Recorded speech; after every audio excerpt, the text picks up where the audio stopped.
We welcome you to Petco Park in San Diego, where tonight Freddie Galvis is back in the lineup for the Padres. He's been one of the most consistent Padres, hitting safely in 10 of his first 15 games. How about the start for Buster Posey? How about his numbers against tonight's Padres starter, Clayton Richard? 414, 2 homers, and 9 runs batted in.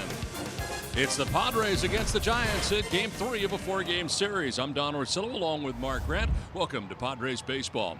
Well, last night, after the Padres had been stymied in Game 1, they finally got the bats going in the middle of the game and came away offensively very good. Don, it was a little dicey last night early. Ty Block was really pitching well, in and out, up and down, back and forth, avoiding the sweet spot. But then the offense came alive, especially the night before when they only got the one hit. It was nice. Better late than never. How about Tyson Ross starting it off? Notice anything here? Taking a pitch up and away, going the other way? Well, Jose Pirela did the same darn thing.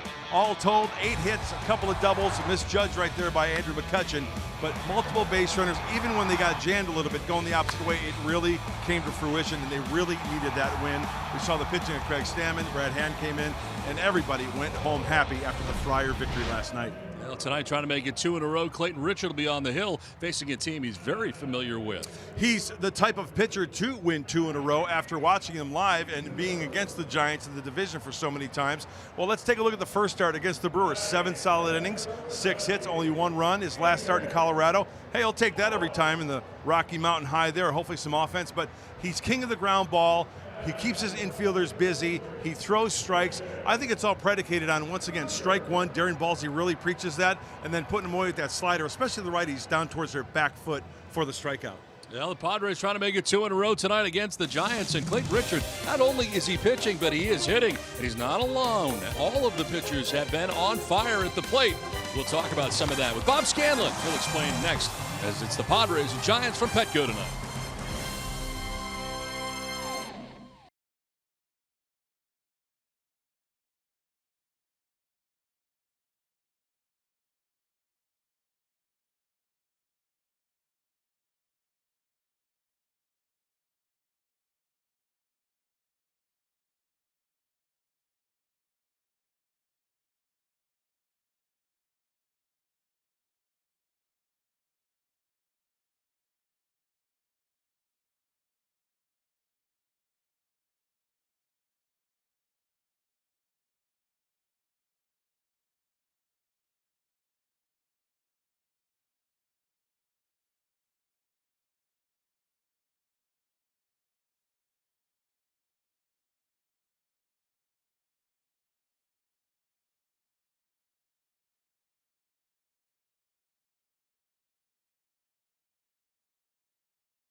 Welcome back. An absolutely beautiful night here at Petco Park. It is a sellout for baseball night here in San Diego, and the Padres will be taking on the Giants. And who says pitchers can't hit? Well, the pitchers for the Padres certainly can. They've been helping themselves all season long. In fact, let's go ahead and take a look at what's been going on. It started with Clayton Richard. not too long ago. This was on Wednesday night. Remember this one? 418-foot blast to deep right field at Coors Park. Clayton got all of that one, although he claims he didn't. But the pitchers can get the job done. And then later, a pitch hit opportunity. This was just 2 nights ago, coming off the bench. And then last night, 5th inning, bases loaded. You think Tyson Ross is going to be it out to get you out of the inning? Line drive into right field. He kept the rally going. The bottom line is this. Yes, the pitchers like to have fun, and they're competing against each other all the time. But there's a functional purpose if your pitchers can actually handle the bat. The Padres have shown that so far this season. Their 6 hits leads all of Major League Baseball in that number 9 spot. They have a .248 batting average. And look, every starter has his hits so far except for Joey Lucchesi. So Joey, the pressure is on you tomorrow. But you know what else? They're not just getting their hits, guys. They're also avoiding the strikeout. They have the 3rd fewest strikeouts among any pitching staff. The bottom line is if you can make it more tougher on that opposing pitcher, whatever you can do to make that, that's what you got to do, and that's what the Padre pitchers have been doing. Well, it's going to be Clayton Richards' turn tonight to get the damage done. He'll try to swing it against Derek Holland. Padres, Giants, Game 3 of this 4-game set coming up next, right here on Fox Sports San Diego.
Brought to you by Cadillac. Visit your San Diego Cadillac dealers today. By Petco, where the pets go. By Jack in the Box. This season, Padres home run score free Jumbo Jacks only at Jack in the Box. And by Hyundai. Get a great deal, more than a great deal, on an all-new Hyundai vehicle. See your Hyundai dealer today. Now the Padres trying to make it 2 in a row, expecting a sellout crowd here tonight at Petco Park in San Diego. And it's time now to check out the weather report, brought to you by your always sunny San Diego Honda dealers. 77 glorious degrees in America's finest city tonight.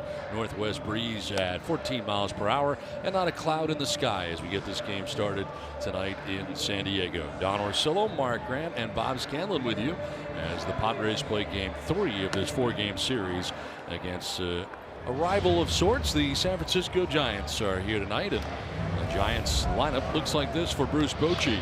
Leading it off and healthy again, first appearance of the series for Austin Jackson. He'll be in center field with Joe Panik at second base. Andrew McCutcheon's in right, Buster Posey at first base, with Nick Hundley, the former Padre, doing the catching. Evan Longoria's at third base with Gorkis Hernandez getting the start in left field, his first start. Brandon Crawford at shortstop bats eighth, and Derek Holland, the pitcher, batting out of the 9 spot. And Clayton Richard ready to work here tonight, as Austin Jackson stands in on the right side. And the first pitch of the ball game in there for strike 1, and we're underway. Austin Jackson at 258. No homers and a run batted in. Clayton Richard making his 4th start of the year. The 34-year-old, nobody's more prepared than Clayton Richard. I remember him in Colorado after that start. He went right to work, watching video, writing his own little scouting report, going over hitters with Darren Balsley. You know, this San Francisco Giant team who they're starting to score runs. Well, the Padres pitching staff did a number on them last night after Thursday night. So Clayton Richard's got some work to do. They've got some good numbers against this lefty.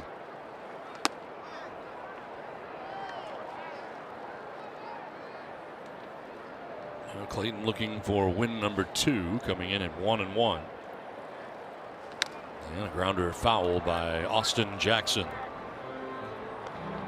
Jackson getting the leadoff spot tonight for Bruce Bochy, and returning to center field, Gregor Blanco started the first 2 games of the series in center field. And Jackson back and okay.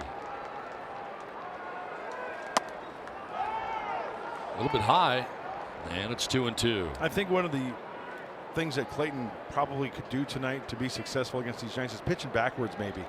Change ups and fastball counts, breaking balls and fastball counts. Arms out of the way for strike 3. That one gets in there. Nice start for Clayton Richard. Strikes out Austin Jackson to begin the night. Straighten him up with the fastball in. And you know, we've got that little K zone out there. We'll take a look at that pitch, but the scouting report for this left-hander, he's got a PhD in getting grounders. Works quickly and he can swing the stick. Oh yeah, he's a doctor of the ground ball. And here's a look at that pitch. That's on the right inside corner, up top the strike zone for strike 3. Now Joe Panik batting with 1 out, bases empty, off to a .313 start in his first 12 games of the year. 3 home runs, 4 runs batted in for the Giants' second baseman. The Giants starting to get a little healthier. Johnny Cueto has got an ankle problem, slated to throw a simulated game on Saturday. Jeff Samardzija beginning his rehab assignment and high A ball, so that's coming together, and they're starting to get some of these guys back. They are 6 and 7. There's a liner into right field for a base hit for Joe Panik. That's out of the reach of Chase Headley at first base. And a 1-out single, first hit of the night for the Giants. Well, behind Clayton Richard tonight, the defense looks this way. In left field, Jose Perella. Center, Matt Caesar. In right, Hunter Renfro. On the infield, third to first, Villanueva, Galvis, Corey Spangenberg at second, and Chase Headley over at first base tonight. First started at first base in 2018. Played quite a bit for the Yankees. Sponsored by your San Diego County Ford dealers. 1 out, 1 on, and Andrew McCutchen, the batter. McCutchen at 204 so far with his new team. Of course, coming over from the Pittsburgh Pirates. Has a home run. It was a walk-off. And had 7 runs batted in his first 13 games of the year. He's reached base safely in 7 of 13 career plate appearances versus Richard. And 4 for 10 against Clayton in his career. With a home run and 3 walks. This is what I'm talking about here, Don. 2-0, fastball count. Let's see if Clayton puts a wrinkle in one, or off speeds him, or tries to locate the good fastball. Just missed. Falls behind 3-0. Clayton is about as far as you can be on the third base side of the rubber. He gets that angle on the inside part of the plate to the right-handed hitting McCutchen.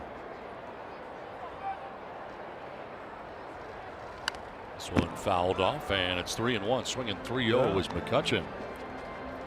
Andrew McCutchen taking on Clayton Richard. Brought to you by AARP. Yeah, matchup they've had before. 4 for 10.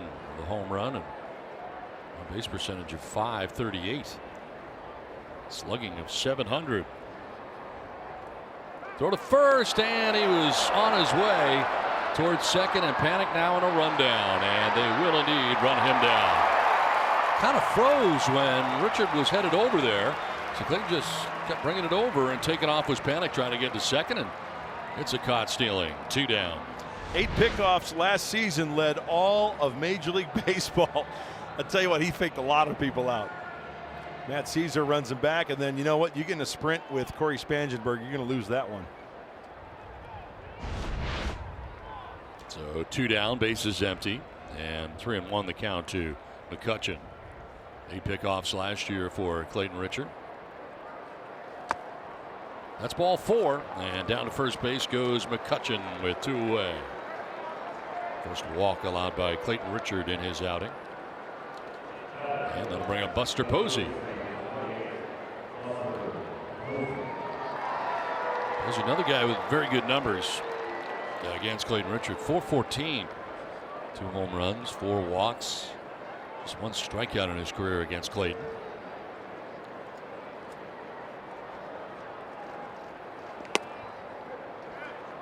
Posey had a 10-game hitting streak come to an end here last night. He's just got good plate coverage, and his career numbers, I mean, let's face it, he's a career 300 hitter. So 0 for 4 last night, hitting at 341 on the year. And that'll get in there for strike 1 and 1. The high strike being called tonight. Yep. Early on. Rob Drake, home plate umpire. Love the Drake.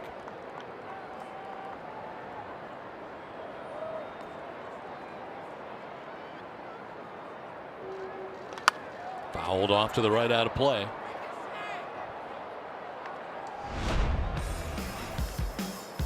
Well, against Clayton Richard, April the 9th of last season, hitting a home run off Richard. 12 for 29 in his career. 414.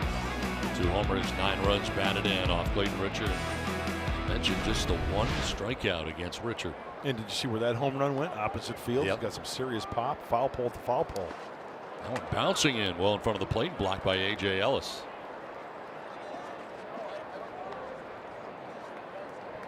Saw Chase Headley over at first base yesterday taking grounders, working out over at first base. Probably anticipating that start. 37 games he started with the Yankees last year. So he's familiar with that glove and that territory over at first. Eric Hosmer on the bench to begin the ball game tonight. Was played in every game last year. Not the case this year. Throw to first, and back safely is McCutchen. You know, as I look over at Chase Headley, you see the sun poking through there. Yep. You know what I look at? I look at the shadow behind Chase. See how it's directly behind him? That means the sun's right in his eyes. I mean, he's going to have to be dealing with that for the next, you know, maybe 6, 8, 10 minutes.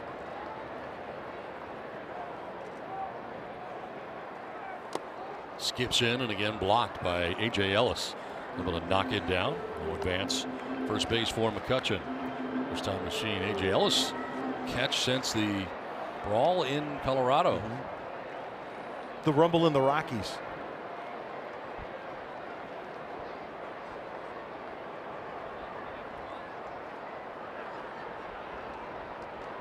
Going over there again, and McCutchen back again.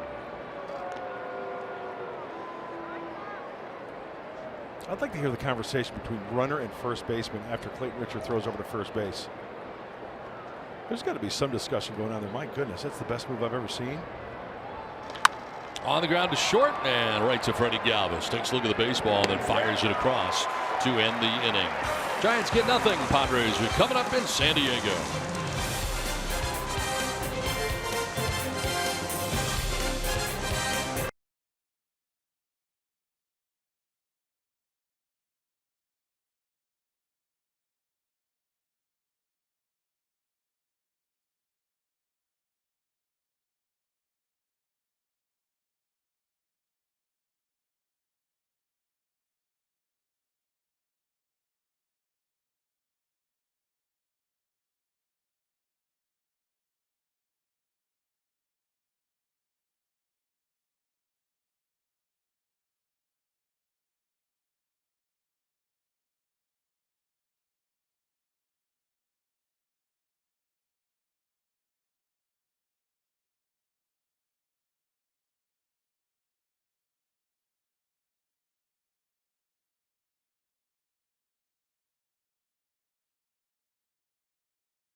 Check out the Padres lineup, brought to you by your San Diego County Toyota dealers. Jose Perella leading it off and in left field with Freddie Galvis at shortstop, batting second. Hunter Renfro in the 3 spot tonight with Christian Villanueva at third base. Eric Hosmer on the bench to begin the ball game. Chase Headley's at first base as a result, with Corey Spangenberg at second. At Caesar in center with A.J. Ellis doing the catching, and Clayton Richard bats out of the 9 spot. As the Padres dealing with the veteran Derek Holland. 31-year-old making his 3rd start. He throws everything but the kitchen sink. He'll mix it up. He'll try to keep him off balance. Had some very good years with Texas back in the day. Double-digit wins in 3 straight seasons for this veteran left-hander, into his 9th year already. He's only 31. Came up early as a big leaguer. He broke into the big leagues in 2009 with Texas. The other team that he has been with, the Chicago White Sox, a year ago. Finished 7-14 with the White Sox last year and 6.20 ERA. And as I mentioned, he throws everything but the kitchen sink up there to keep hitters off balance. Tough against lefties as well. Held lefties to a .237 average last season. Righties a different story, .305.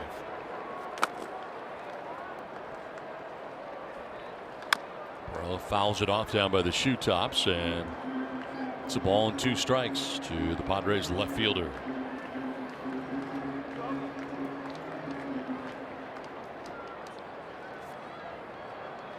Holland has faced the Padres once in his career, suffered the loss in 2009, June 27th, 5 2/3, gave up 13 hits. It's a career high for him. Hits allowed in an outing. 1-2 pitch. And a fly ball to center. Austin Jackson going back, going to be over his head. One hop the wall as Perella's headed for 2. And easily into second base standing. Good start to the bottom of the 1st inning. Jose Perella's got himself a double.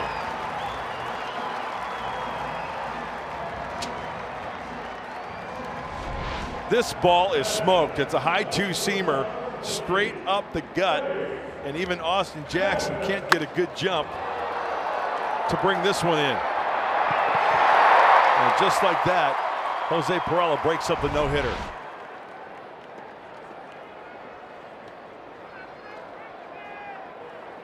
So runner at second, nobody out, and Freddie Galvis coming up. Freddie batting out of the 2 spot tonight. Swings at the first pitch and skies one to center. Playable this time for Austin Jackson. They'll make the catch. Perella's going to tag and head for third base. Throw is cut off, and Perella now 90 feet away, 1 down.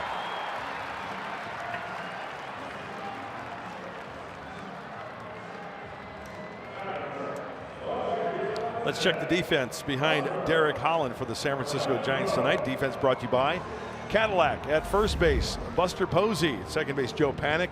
On the left side, some good leather over there, Brandon Crawford and Evan Longoria. In the outfield, Gorkis Hernandez, Austin Jackson we saw in center, Andrew McCutchen, and right behind the plate, former Padre, putting down the signs, Nick Hundley.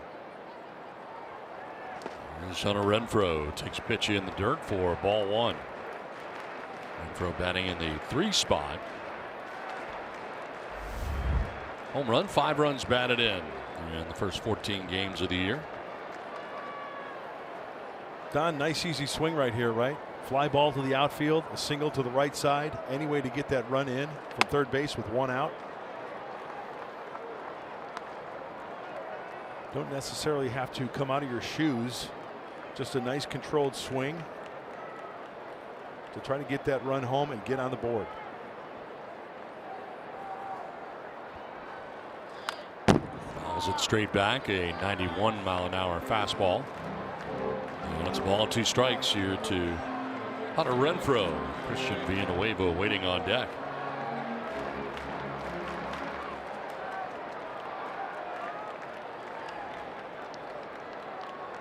And the Greens team coming to life last night, really the middle of the game. The offense picked up, took off, and after being stymied in game 1, bounces back to win game 2. Infield coming in now with the pitch, and that one is in the dirt. That was weird. All of a sudden, the infield just started coming in. Remember the first time I saw that was Tony La Russa when he was with the Cardinals, managing the Cardinals. And all of a sudden, the infielders just starting to charge in.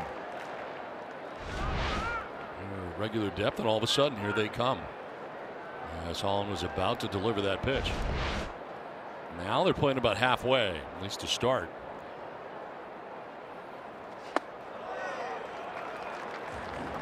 Full count now for Renfro. 26 starts a year ago for Derek Holland with the White Sox. 75 walks last year, career high. Payoff pitch to Renfro. And a fly ball headed towards center field. Austin Jackson back a step or two, will make the catch out there. Tagging up is Perella and scoring the game's first run. Padres take a 1-0 lead on a sac fly by Hunter Renfro.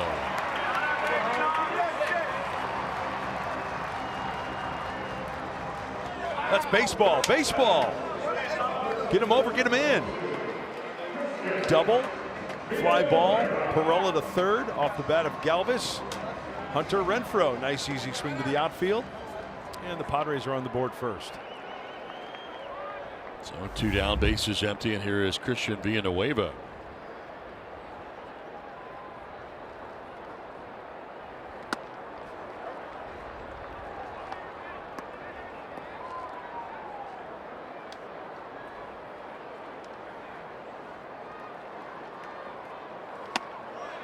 This is there and evens at 1-1. Christian Villanueva 2 for 2 in the ballgame last night with an RBI. Marked his third multi-hit effort of the year. Now a drive to left field, deep and far. Hernandez back, and it is gone. A home run. Christian Villanueva with his 4th home run of the year gives the Padres a 2-0 lead.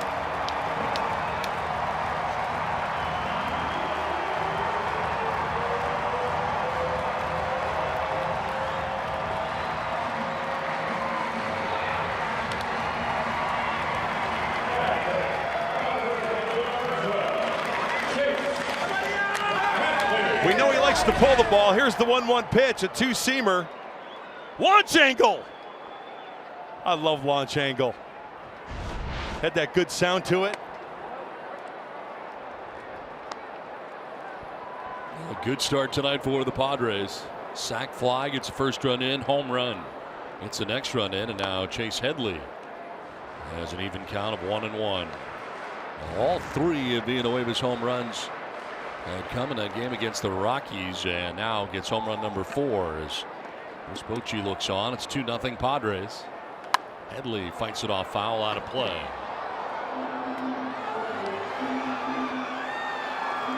Chase getting the start tonight at first base. His second go around as a member of the Padres. With New York in between. Remember the Yankees? That'll drop in there for strike 3 as Chase Headley strikes out to end the inning. But a 2-run bottom of the first inning for the Padres. Second run, a home run by Christian Villanueva. His 4th of the year. 2-0 San Diego.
second inning. And it'll be the former Padre, Nick Hundley, lead it off here for the Giants. Slow start of the year for Hundley, 1 for 15.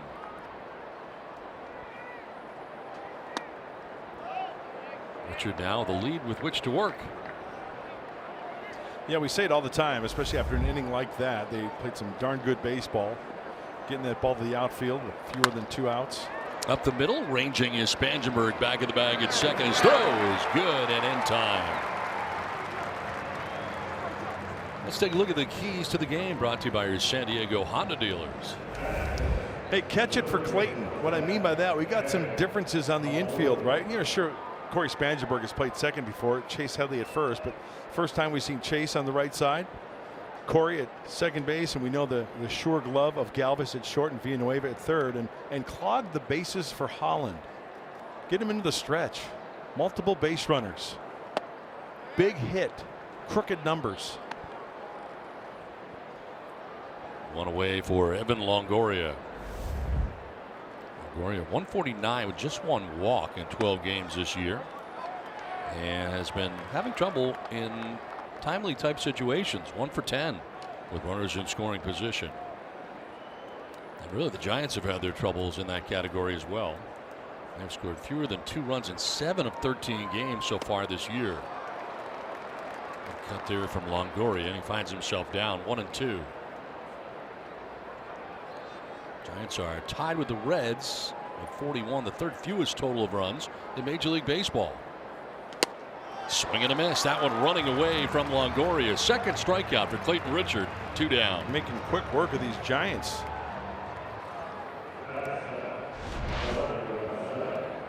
Turns over that 2-seamer. Good run to it off the plate.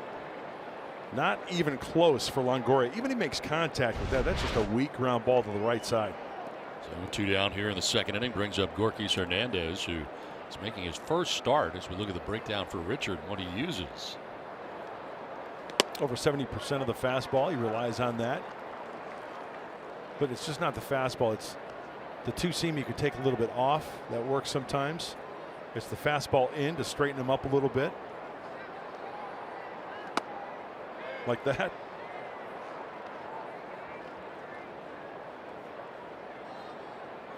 Pitch coming up here for Clayton Richard to an inning in 2/3. And a liner into center field for a base hit for Hernandez. Second hit of the night for the Giants. 2-out single here in the second inning.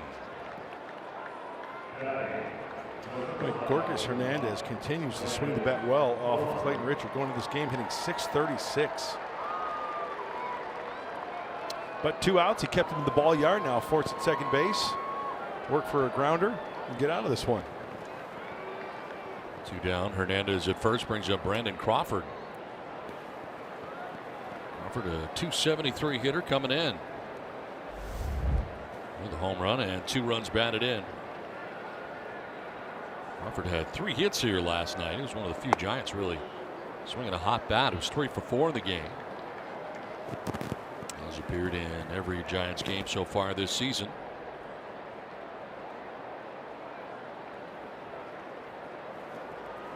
Only hitting at .208 against left-handed pitching.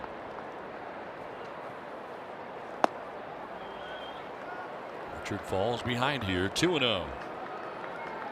Well, you can see Clayton thinking about that last one, rubbing up that baseball and thinking about that last pitch. Now it's time to erase it and go to work here. Hitters count, might get a little froggy. Trying to work something down in the zone, get a weak grounder. How can one become froggy? A little antsy, like a hitters count hitter, and they see a pitch. It might not be a hitter's pitch, but it's and they get anxious, they get froggy, they get jumpy, and before you know it, they commit and they don't put the good swing on it, even though it's a hitter's count, and you get that weak ground ball that you're hoping for. And Richard has fallen behind here, 3-0. Steps off as standing with the lead at first is Hernandez.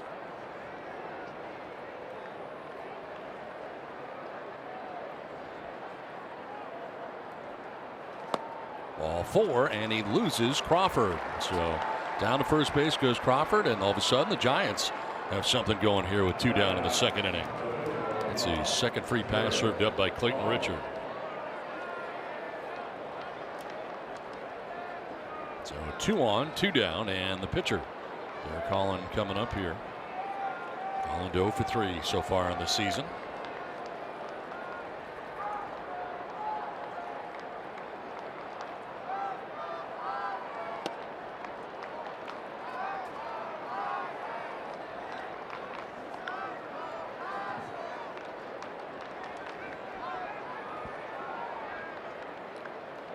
Five total pitches for Richard so far. He's actually thrown more balls than strikes. 19 balls so far for him. And he misses again here. 2-0. Can't find that release point. All of a sudden, bottom of the order.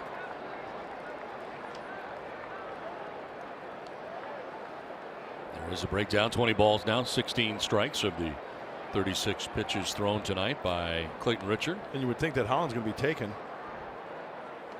He is, and takes the strike. Finally grounded out to second to begin the inning. Evan Longoria struck out swinging. And a single to center. Crawford walked, so runners at first and second, 2 down. And Holland very late on the fastball, 2-2. See how he changes speeds on that fastball? We've seen it at 91, see it at 89, a little two-seamer down and away.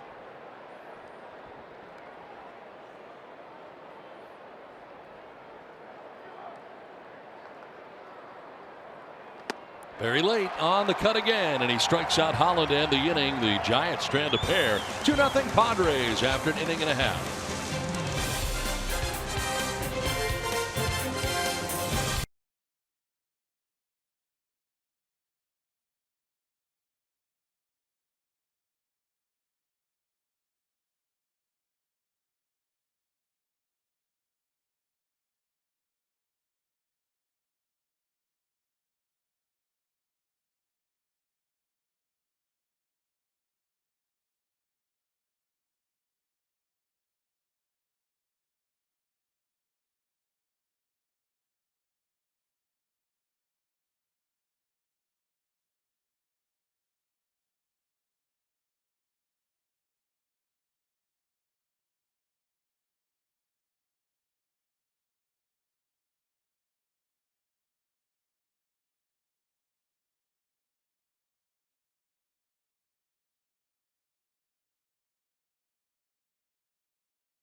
It's time now for our Valley View Casino trivia question. I love trivia. Tweet us your answers by the end of the inning using hashtag Valley View Trivia. Wes Farrell hit the most career home runs by a pitcher with 38. Which Padre pitcher holds the career record for home runs? I think I might know that one. I'm going to write it down so you can see it, so our viewers don't hear me, so I can lock it. So this way later when you're right, you can jump up and down and say you were right. Sure. Okay. Interesting. Corey Spangenberg leading it off and taking a pitch outside. I have no idea. I'm going to say Randy Jones. Really? Yeah. All right. Put mine down as Randy Jones. Final answer? Final answer. Randy Jones just pulled a hamstring laughing so hard because you picked him.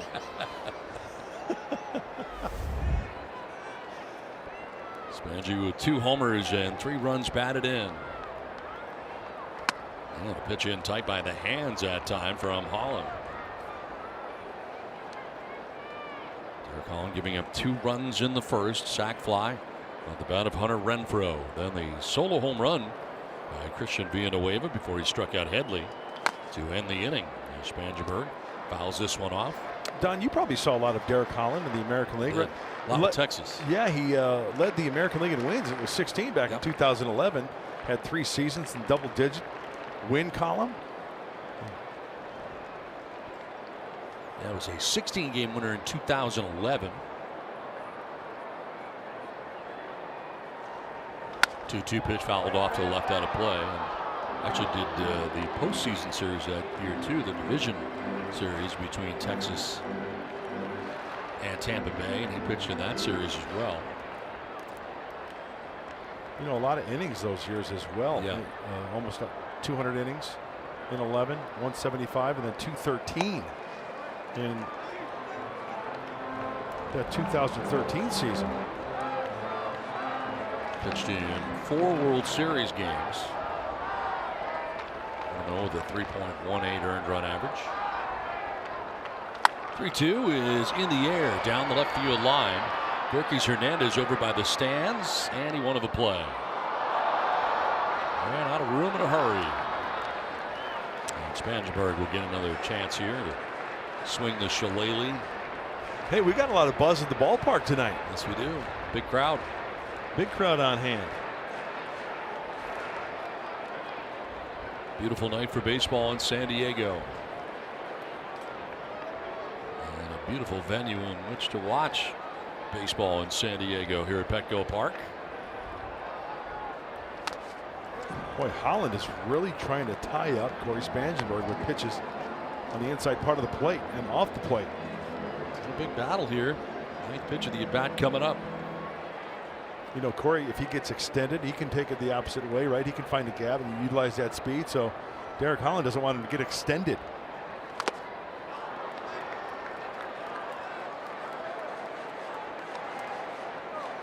We'll see a 10th pitch coming up. What was it, about a week and a half ago, that Corey made some really loud outs during some at-bats. He was squaring up the ball nicely.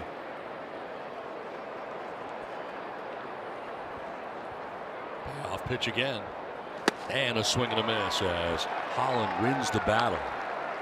Ends up striking out Spangenberg. He struck out Headley to close the first.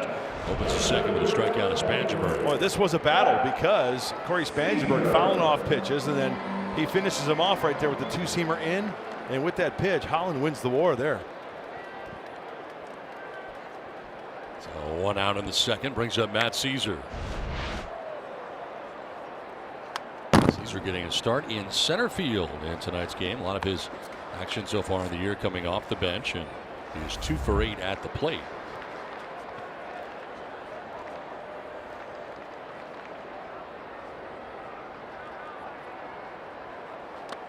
Check swing. Did he go? No, says first base umpire Mike Muchlinski.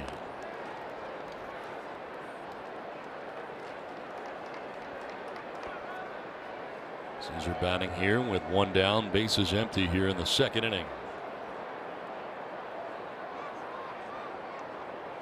Off balance cut. Seemed to fool him there, and it's 1-2 on the curveball. Big sweeper from the lefty into the righty. And once that body starts drifting and the hand starts drifting, then all of a sudden you commit to swing. There's no power in that swing. Sends this out towards right center. It's falling fast. McCutcheon coming in, but he won't get there. Drops in for a base hit from Matt Caesar. Third Padres hit of the night off Derek Holland. And once again, once you take a swing like that, sometimes off the end of the bat, this is a curveball. Looks like a knuckle curveball from Holland off the end of the bat and dumps it into the shallow right field. Sometimes avoiding the sweet spot is a good thing.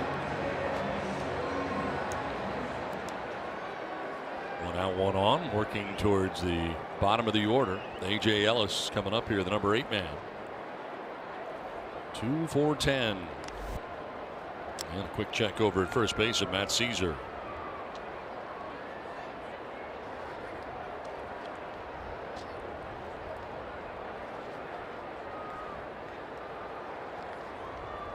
Giants infield at double play depth with a runner at first and 1 down. That's in there for a strike at 90 miles an hour from Derek Holland.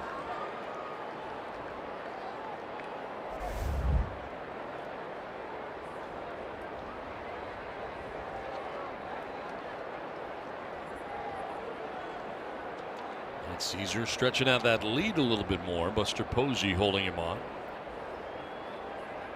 And going over there is Holland. Posey playing at first base in tonight's game. Of course, tomorrow a day game. So Nick Hundley does the catching tonight. Imagine Buster Posey will be back behind the dish tomorrow for the finale of this 4-game series. Ellis will take strike 2. Wow. Pitch was off the plate. Let's take a look. He's on the corner all right. Corner of 16th and Imperial.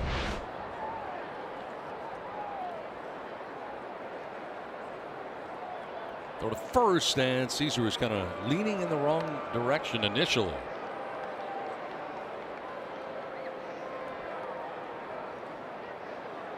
A.J. Ellis signed by the Padres to a minor league contract in February, mid-February. Made the club as a non-roster invitee to spring training. And takes strike 3. Knew it, and takes with him the 3rd strikeout for Derek Holland, the 2nd of this inning. Well, it's time now for the tools of the trade, brought to you by Ram Trucks. When we talk about Clayton Richard, sure, he's a ground ball specialist, but he can hit a fly ball with the best of them. John Gray misses location. The big left-hander from the Hoosier State gets extended and hits it into the top tank at Coors Field. Not only can he pitch, but when a pitcher can swing the bat, get the bunt down, sacrifice runners over, it's just helping his own cause. Grounds one down the first baseline, foul.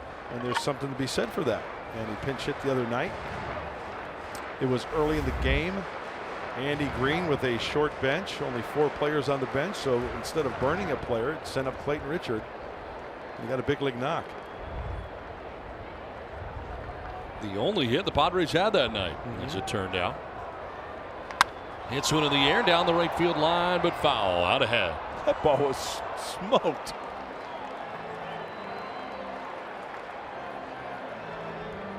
Time for the Kia drive to success.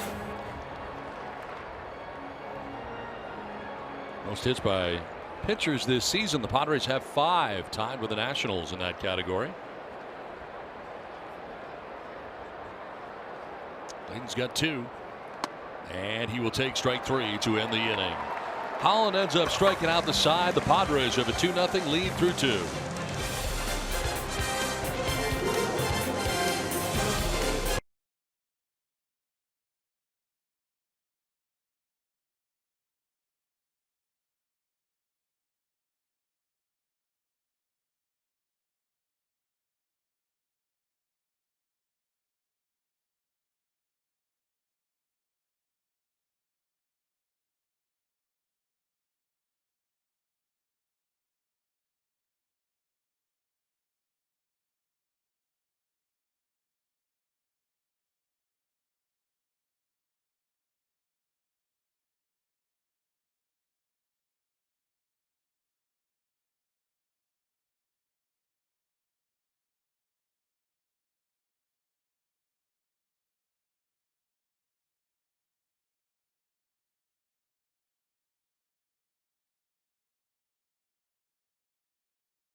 And he makes adjustments accordingly, pitches people differently, forces them to do something differently. At the same time, doesn't lose sight of his strengths. So he's not going to reinvent himself completely, but he is going to attack some guys a little bit differently today. That's Andy Green talking about his veteran Clayton Richard on the mound and how he's going to attack this lineup. That's what veteran guys do, and it's going to be interesting, guys. We've already seen him elevate up in the zone a little bit in the first couple of innings, and he's going to be facing the top of the order. This is the part of the lineup that's given him the most trouble so far this season, a .522 on-base percentage against, and 3 guys at the top that have given him trouble throughout his career. This will be a nice hurdle to get through facing him for a second time, guys. All right, thanks very much again. Yeah, second time through. And it starts here with Austin Jackson. I remember talking with Clayton regarding pitching, and it's like, okay, do you stick to your strength or do you have to do both? And it is a little bit of both. You have to go to your strength at times and then know the weakness of the hitter. And the weakness of the hitter might not be the best way you know how to get your pitches over the plate in the right spot. Now towards right center, Caesar calling and catching out number 1. Called off Hunter Renfro, who's in the neighborhood out there. 1 down in the 3rd. Made a good pitch there for a quick out here. Oh, Clayton, see him patting his chest right there? I think he was telling A.J. Ellis that was my bad. Maybe it wasn't the right location. And 1 down here in the 3rd inning brings up Joe Panik. Panik has 1 of 2 San Francisco hits on the night. And takes the strike. Panik's single went to right field. He was caught trying to steal.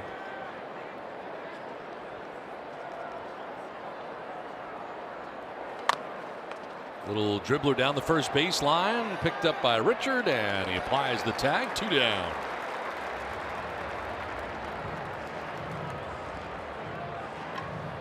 Let's go back to Austin Jackson. Remember that pitch he hit to the outfield? Watch the glove of Ellis. Yeah, he missed location. He wanted it down. It leaked middle and up. Still got him out. And then as he was looking at home plate, he kind of patted himself on the chest with his hand saying, hey, my bad. I didn't hit my spot. 2 down here in the 3rd inning. Andrew McCutchen coming up. Walked in the 1st inning. 1 of 2 walks allowed by Clayton Richard so far in this game tonight.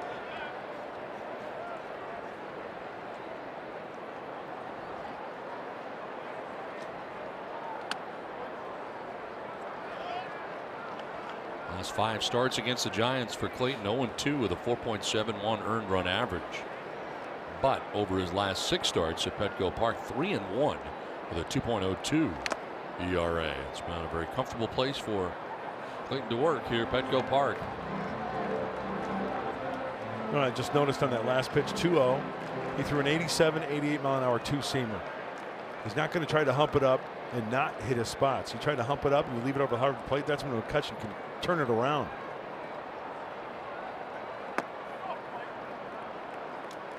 Richard has the 4th highest ground ball rate since the start of last year. Joins only Dallas Keuchel, Marcus Stroman, and his teammate Luis Perdomo in that span. Down and in, and he walks McCutchen. 3rd walk given up by Richard. 1 in each of the first 3 innings. This one comes with 2 down. Second time McCutchen has walked in the game, and it brings up Buster Posey. Doesn't get any easier here. Posey coming into tonight's game hitting at .341.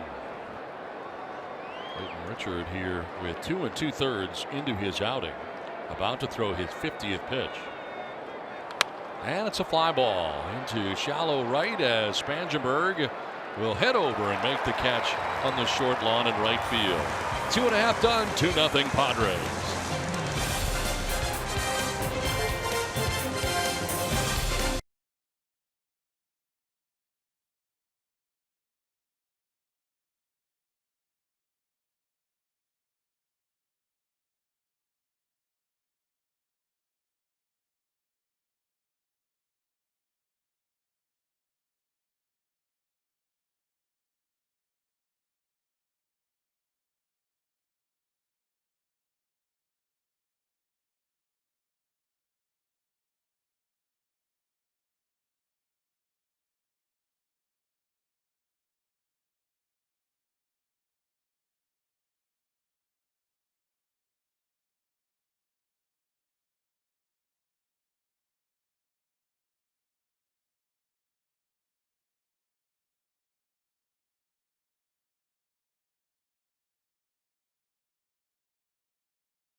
the double to deep center field. This is the first time this season that the Padres have led off the game with a base hit.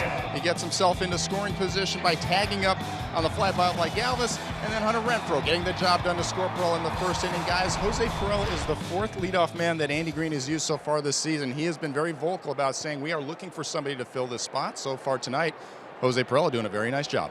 Not a bad candidate either. A guy who gets on base quite a bit, has been hitting a lot and hovering around 300. Yeah, gone are the days of the prototypical guy, the little, like a Brett Butler or a guy who could just, foul off pitches and spray the ball to certain parts of the field. This guy's got some pop. Get on the board early with one swing. Pop up here that Evan Longoria secures in fairground back at third base to retire Perella this time. And that's a first out here, the home half of the third inning. So one down, and it'll bring up Freddie Galvis. Galvis has flied out to center. 0 for 1 in the ball game, and he's starting the night at an even 300. Well, it's still early in the season, and the numbers move around a lot. Drops down to 294 with the 0 for 1.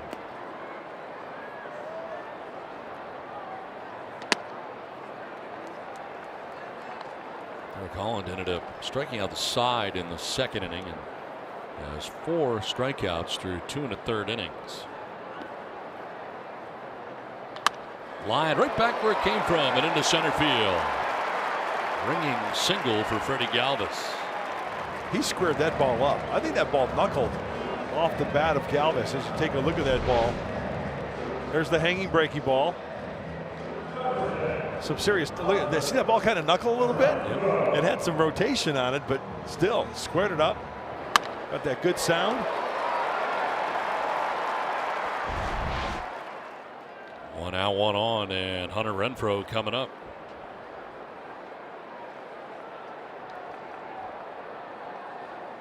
Renfro with a sac fly in the first inning and a big cut right there.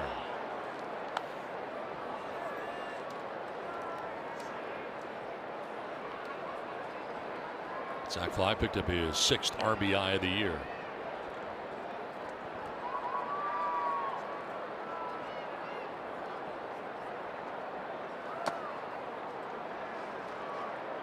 Home run in the first inning for Christian Villanueva. Or the 2-run first inning for the Padres. A good start tonight against Derek Holland.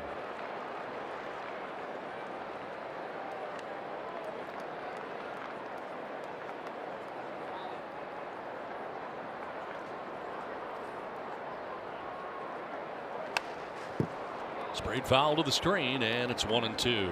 Looked like we want Hunter to go the other way there.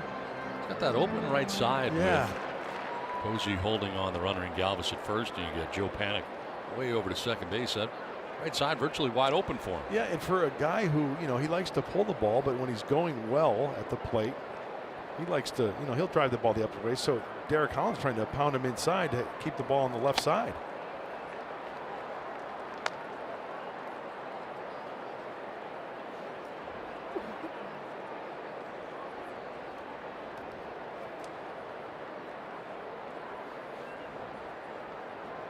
Galvis gaining that lead at first base again. Posey holding him on. Renfro laces this foul down the left field line.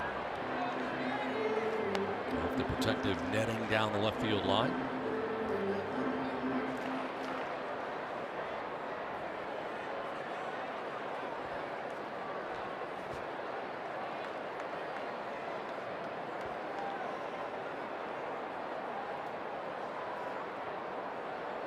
Throw to first, and Galvis able to cross over to get back to the bag. Holland does not have a good move. Seems like it's kind of slow in developing. Yeah. You can read it coming, right? What do they say? He telegraphs it? Yes. That's kind of old school, isn't it? Yeah. That'll be ball. A ball. Renfro's headed towards the dugout. That's a full count now.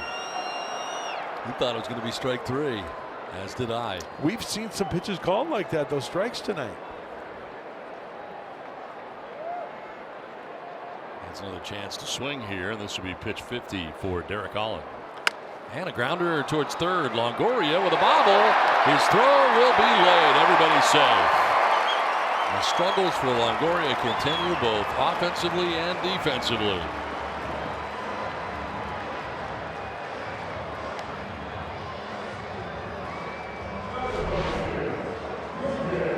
Very makeable play for Longoria. Gets it in the heel of his glove and then can't find the handle. By that time, Hunter Renfro is down the line safely.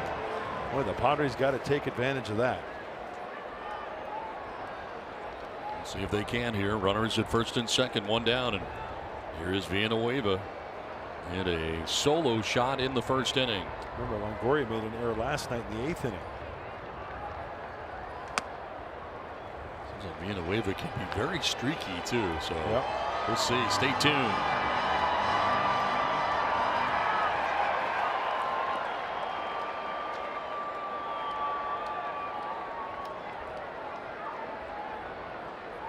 Starting to pick it up a little bit. Villanueva 3 for his last 7. Off balance cut there. Fooled 1-1. For a guy who likes to pull the ball, if you can locate that backdoor breaking ball like Holland just did, I think it's going to work to your advantage. Why? Because if you want to try to go out and get it and pull it, that ball's got downward break. You're going to top that baseball if it's thrown in the right place, and then you're going to get that ground ball to the left side.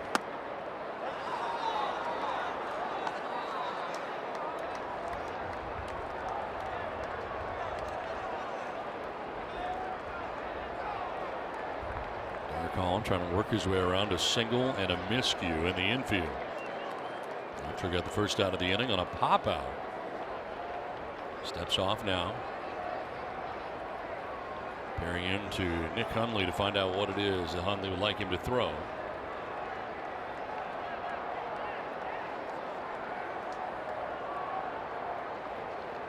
Villanueva grounds one towards second. Panic will flip the second for 1. On to first for 2 for the double play. That ends the inning. 2-0 Padres through 3.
Wes Farrell hit the most career home runs by a pitcher with 38. Which Padre pitcher holds the career record for home runs? Tim Lawler. Tim Lawler would be correct. 8 home runs. Clayton Richard is 5th with his 3 home runs as a Padre. So Randy Jones not in that list. Apparently I was incorrect. Tim Lawler can rake. I was thinking maybe Randy had some power. I guess not, huh? Nick Hundley leading it off. Great to have Mark Sweeney with us back in the booth. How are you, Sweeney? I'm doing great, guys. Welcome back, Marco. Thank you very much. Good to be back. Big star of FS1 and yeah, whip around right. this last couple Big of days. star, huge. We missed you. Yeah, it's so huge. A lot of people say difference maker. I don't know. I feel like you are. Yeah, right.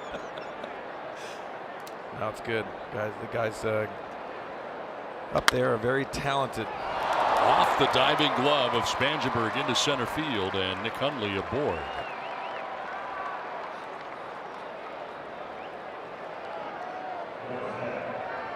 That was a good effort by Corey Spangenberg.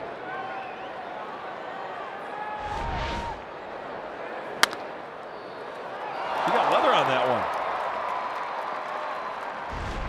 one. Good diving bid. And Hundley aboard at first base. It had been just one for his last 16, but has a single here to start the 4th inning and brings up Evan Longoria. Swing Dogs, some new faces on this Giants team. Longoria, McCutchen. Yeah, and talking to some of the guys too, as you guys have, the struggles of Evan Longoria. You know those things are going to change, but you're wondering when they're going to, and how much impact it is changing leagues.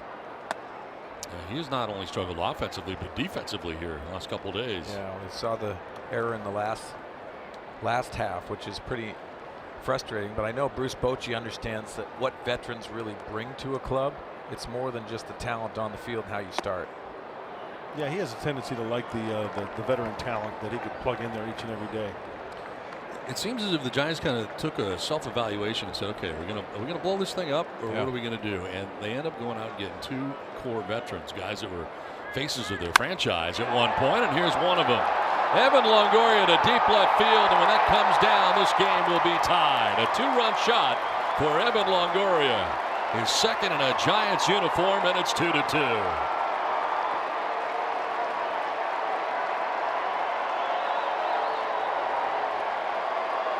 A pretty frustrated guy lately, and takes matters into his own hands with a 2-run shot to tie this game.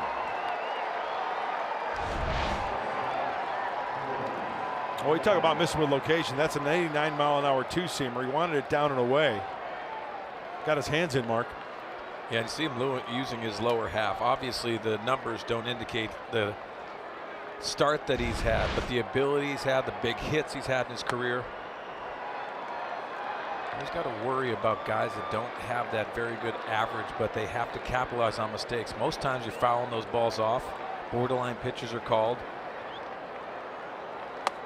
I thought, to your point, though, Don, having them engage into 2 guys that have been icons in their franchise, both McCutchen also in Pittsburgh, but also in Tampa Bay with Longoria. These are guys that can lend a lot to this Giants organization, and also lend to a lot of the younger guys that are coming up in this organization as well. But the talent definitely speaks. If they can energize themselves a little bit, they got something special. As Bruce Bochy mentioned to me the other day, it is really tough, though, when you're missing your 3 top starters and your closer. It's a tough way to start the season. Sure is. You know, Mud, and losing the Madison Bumgarner, the guy that's your #1, gives you a presence, that hurts Bruce Bochy. And trying to stay with reasonable game. You know, right now they're 6 and 7, only 4 games out. If they can maintain that, just hang there for a while, right, until they get their horses back. And they are coming back, as we mentioned. They're starting to make their way back. Johnny Cueto slated to throw a simulated game. Jeff Samardzija beginning his rehab assignment in high A ball, so it's starting to come together here. And they are hovering around 500, which is huge. They've tied this game up 2-2. Hernandez will pop it up foul off to the right, out of play.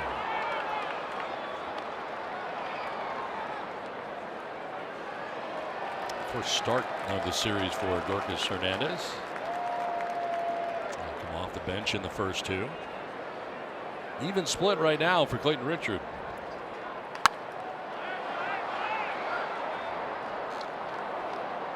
Well, that pitch count is starting to get up there too. Yes, it is. 63 total. 8th pitch of this at bat coming up for Hernandez. He's had some long battles. And 2 new faces on the Giants, McCutchen and Longoria.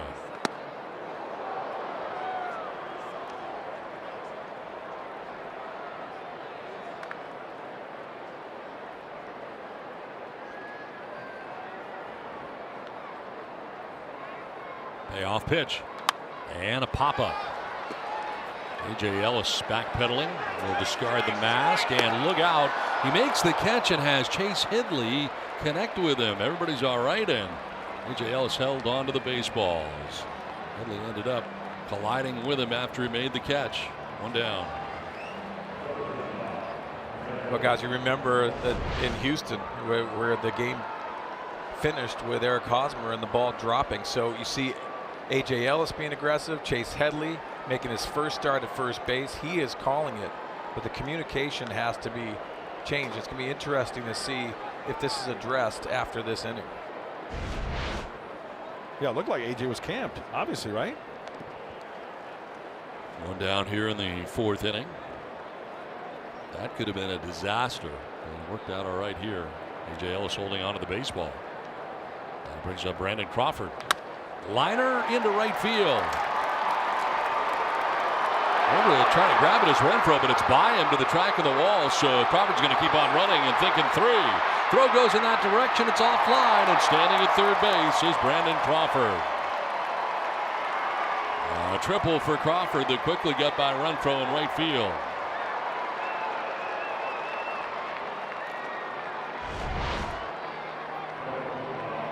This ball was laced, absolutely laced to right field. The stab can't get to it. Now Crawford's thinking three. Does not have blazing speed. He picks up Ron Wotus. Throw way off line. So two down, one down, I should say. Crawford at third base, and it brings up Derek Holland, the pitcher. And with that one out, the infield to be brought in. Tardy on the cut, and a piece fouling it into the catcher's mitt. Holland struck out swinging in the second. You know, I've always been a firm believer, guys, if you've got a pitcher up there that can handle the bat really, really well, the safety squeeze is an automatic run in a situation like this. Sure is. Just push it down the first base line, right? Yep. And most times you just want to bunt it back to the pitcher. Ground ball to first. Headley knocks it down, stays with it, flips underhanded. So Spangenberg covering at first. No advance for Crawford at third. That's a big out. Two down.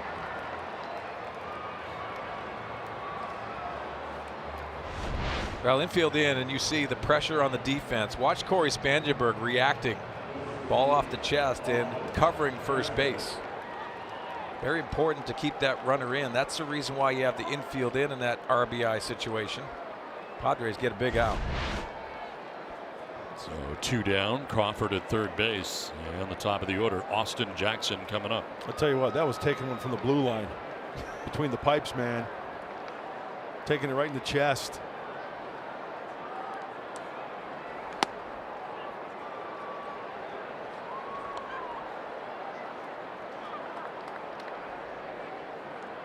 Because of the work of Tyson Ross last night, bullpen fairly rested, although I don't know about Craig Stammen. He had to go multiple innings again last night. And fouled off to the right out of play. He needed Tyson Ross to go deeply into that game, and he did. I loved you guys' point too in the pregame show of how good Craig Stammen has been. Obviously the bullpen has done their job. But the guy that sticks out to me, other than Brad Hand righting the ship, it's Craig Stammen.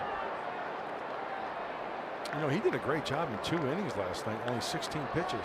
So not bad. So he didn't really throw as many as I thought. Even though he did go two. Yeah. This is sharply into left field on the ground for a base hit. Crawford will score from third, and the Giants have taken the lead 3-2. Austin Jackson with a big 2-out RBI to put San Francisco on top. Caught too much of the plate. Looked like, was that a cutter mark or a slider? Some type of breaking ball? And it speeds up the bat and finds the hole on that left side past the diving Galvis. Just wanted to bury that one in just a little bit more, and that's the difference. So two down. Jackson at first, and that's in the dirt. Picked by A.J. Ellis. Joe Panik has singled to right and grounded back to the mound. Triple by Crawford, ends up scoring on the base hit by Austin Jackson. And it's been a 3-run top of the 4th inning to this point, and a charged visit here to the mound for A.J. Ellis just to check on Clinton Richard here. I think the timing's perfect for A.J. Ellis, right? I mean, just the veteran catcher for the veteran pitcher to go out there and just calm him down a little bit. Clayton probably knows what's going on, but still, the catcher might see something and just go out there and give him a little bit of a breather.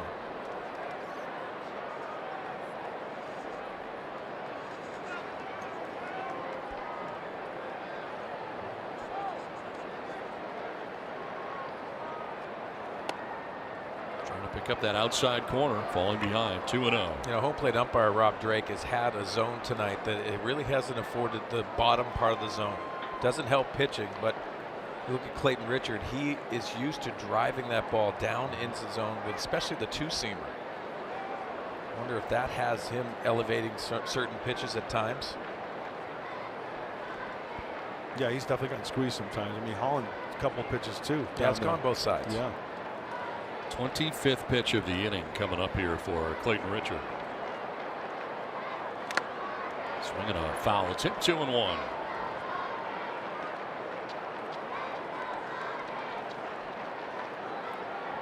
Panic at a single in the first inning. And now 6 San Francisco hits.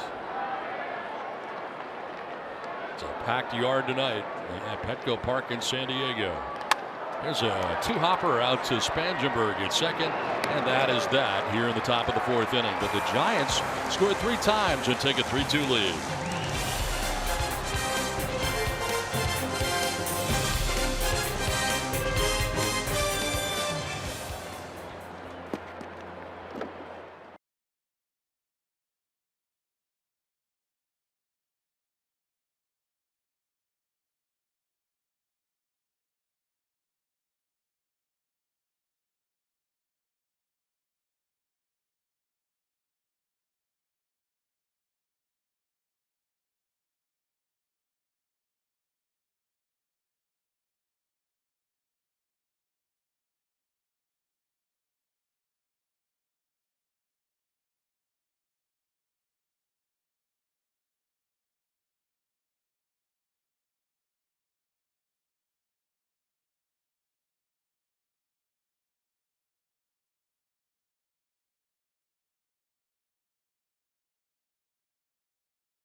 Opening in 2019 is Sequan's brand new 300-room resort and hotel.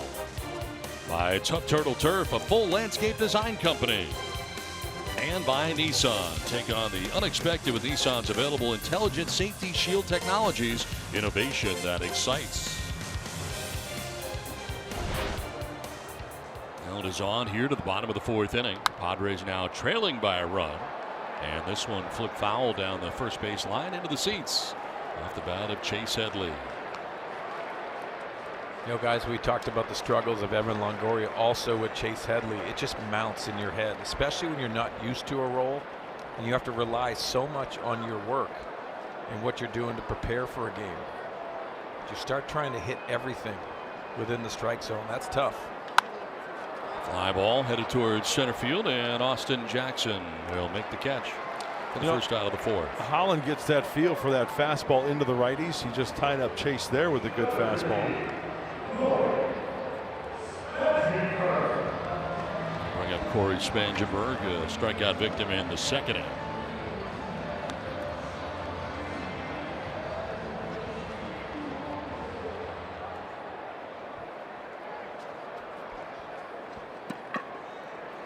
Yeah, both corners in for the defense for the Giants, looking for that bunt possibility. Maybe he takes him with him.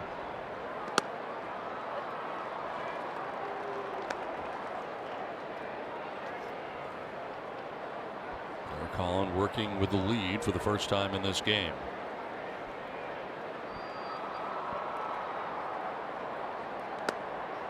other side, Clayton Richard, through the first 4 innings, has now thrown 76 pitches. It's 59 for Holland, coming up with 1 down here in the 4th.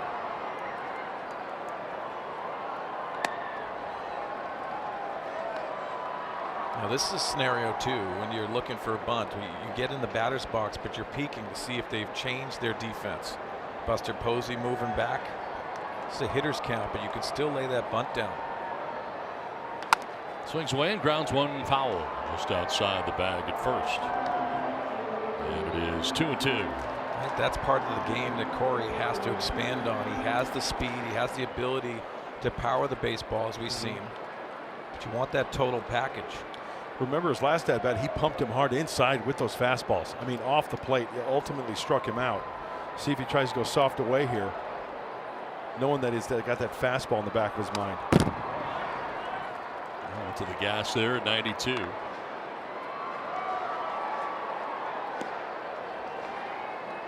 Holland 45 strikes and 16 balls.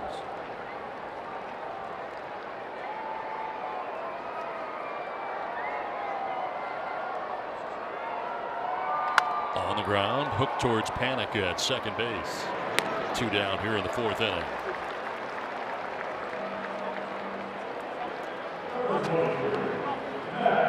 Bring up Matt Caesar, who gets to start in center field in tonight's game. Caesar singling to right in the 2nd. There's 104 Padres hits in the game. Giants out hitting the Padres 6-4, and now the Giants on top 3-2.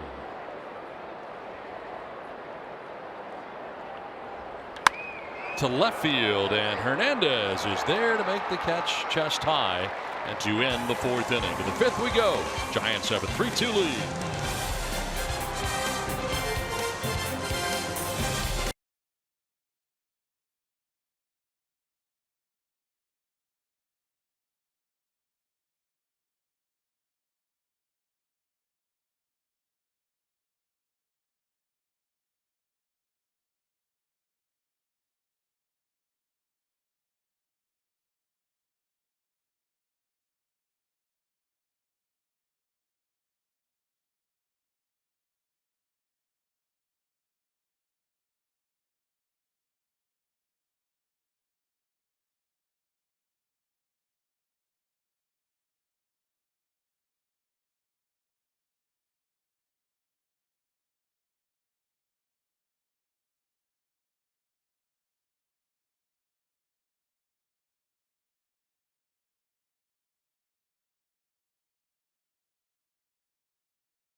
Mark Sweeney. Yeah. Wow. Yeah, wow is right. I led the league in strikeouts that year.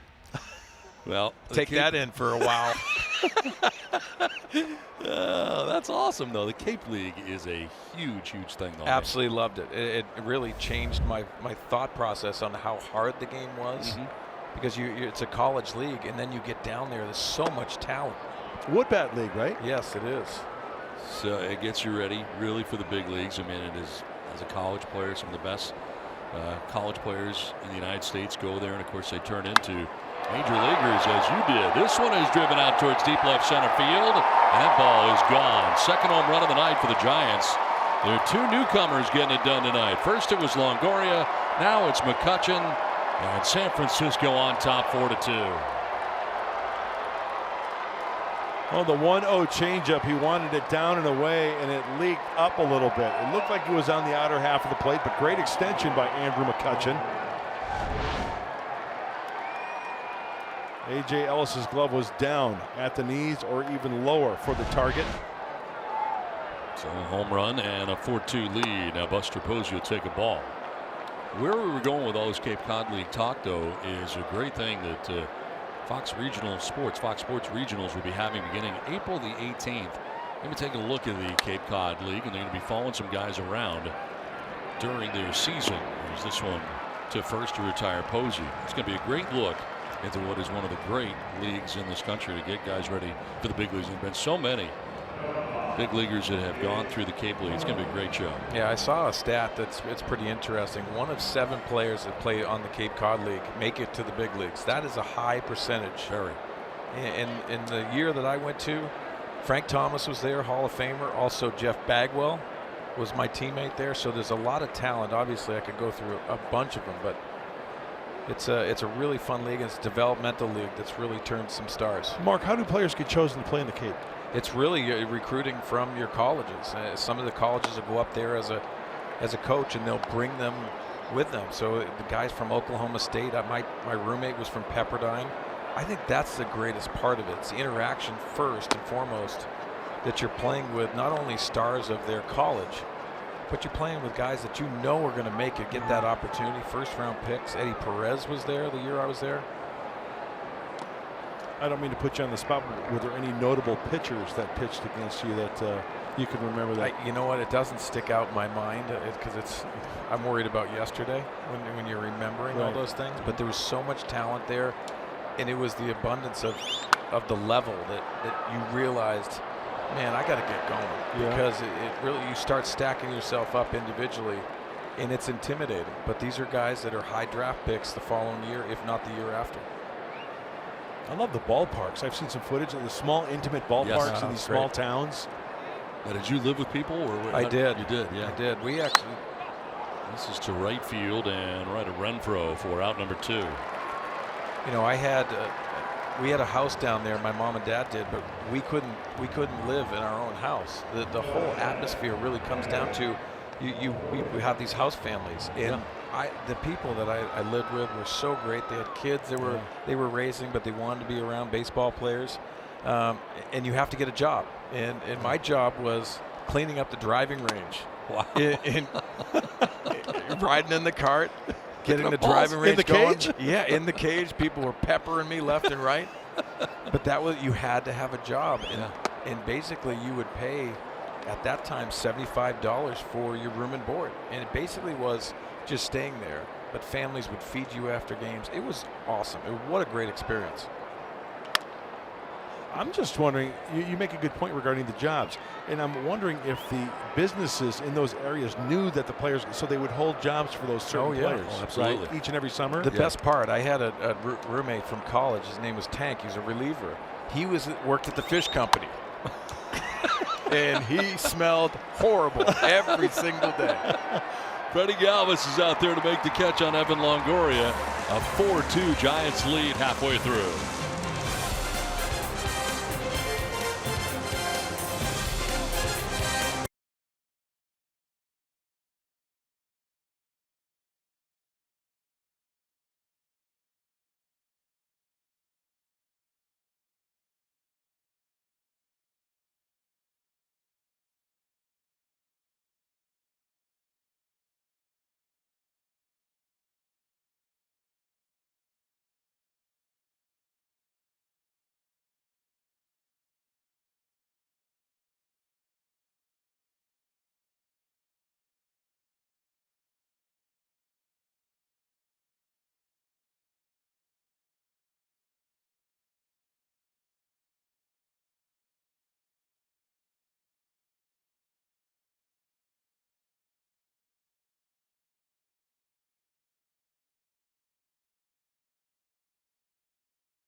advantage in this game, but the Giants with 3 in the 4th, 1 in the 5th, and lead it here 4-2. Into the bottom of the 5th we go. And A.J. Ellis leading it off and taking strike 1. Ellis struck out looking in the 2nd inning. Well, the pitcher spot is due next, and looks like Carlos Asuaje has come out on deck.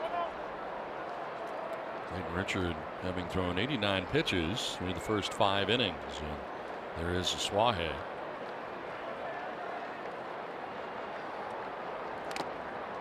Frustrating night for Clayton. A couple home run balls allowed in this game. Yeah, some pitches were just flat and didn't hit his spots, and the Giant hitters just capitalized on those mistakes. And that opportunity maybe offensively to get on to Derek Holland, because after the first inning he has been very good. Pounding the strike zone, obviously we alluded to it earlier, but he continues to get better and better. Saw Adam Simber warming in the Padres pen. As Asuaje about to bat for Clayton Richard is A.J. Ellis leading it off here in the 5th inning. Padres trailing by 2. Bouncing in. I wanted to mention one thing about the Cape Cod League. USD's head coach Rich Hill coached Chatham A's back in the day. Wow. Yeah, my head coach was Bob Whalen at the time, and that's the reason why he was at University of Maine. Now he's at Dartmouth. But he's the one that brought me down there to strike out 52 times. I don't think he was asked back. I mean, how many people can I get fired? You got this guy fired. Davey Lopes was fired Davey in Lopes, Milwaukee. yeah. I tell that to Davey every time I see him. Sorry, Davey. What a career. Line to left and in for a base hit for A.J. Ellis. Went up to get that, and Ellis is aboard to begin things here in the 5th inning.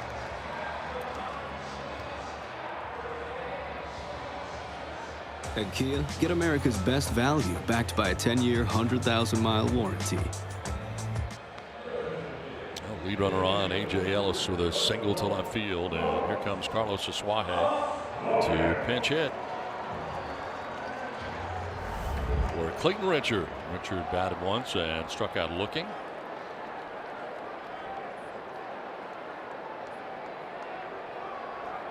Asuaje at 185 so far to begin the year. And he takes a strike over the outside corner. 0 for his last 15. Tying the longest hitless streak of his career.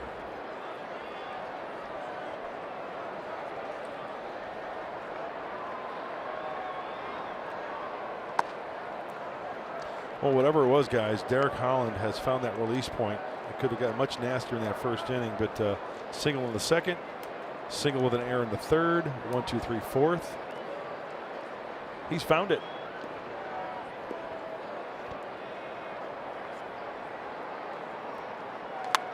Got jammed and pops it up foul over by the Padres dugout, and that will end up out of play. That is the pitch that I think Derek Holland has found tonight, and he's not afraid to do. He did it to Corey Spangenberg. Watch this pitch to Asuaje. Look at the glove of Nick Hundley. It's in, right? Hey, if you miss in, you'd rather miss in a ball and a half rather than a ball and a half over the plate. Now that's a good point, Mark, too. His misses are off the plate. They're not on the edges. A two-seamer, he really hasn't thrown a strike, but the appearance to the hitter looks like it's a really good pitch.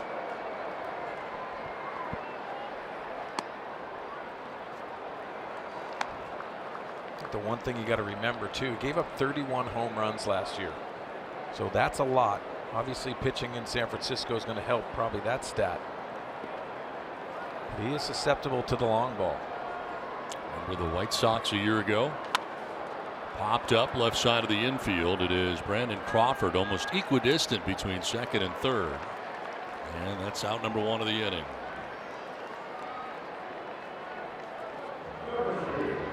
Would you concur that was equidistant between 2nd and 3rd? I have to agree with you there. Okay.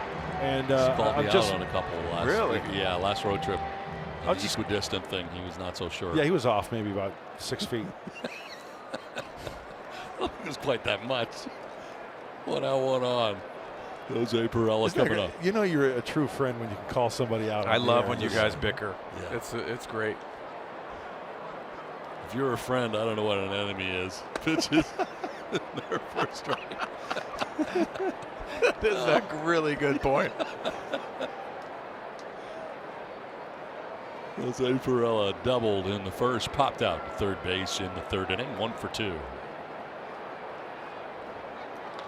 In the air to left center field on a line. Does it have enough? It will be a one-hopper to the wall. And heading to second base, Perella coming around from first is A.J. Ellis, and it's a one-run ball game. It's 4-3. A double for Perella, and the Padres back within a run.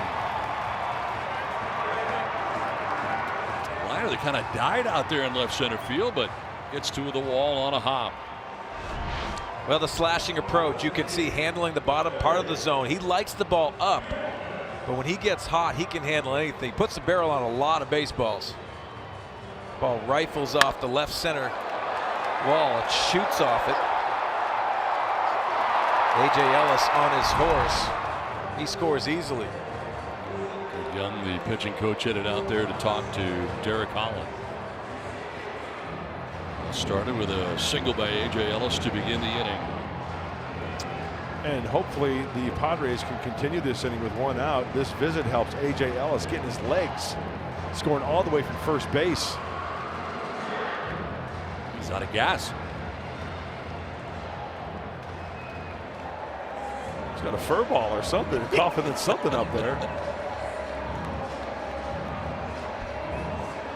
Don't let Perella get extended, Mark. I know you've mentioned that. He can go down and get it like he did last pitch. Reyes Moranta warming in the pen right now for the Giants. Freddie Galvis loves the first pitch. On the ground to second base, Joe Panik looks to runner to third and throws to first for out number 2. On to third goes Perella, and the tying run now 90 feet away.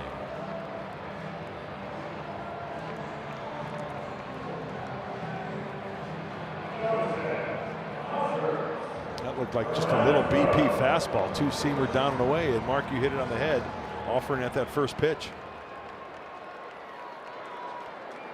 So 2 down, Hunter Renfro. And a sacrifice fly in the first inning, reached on an error in the third inning.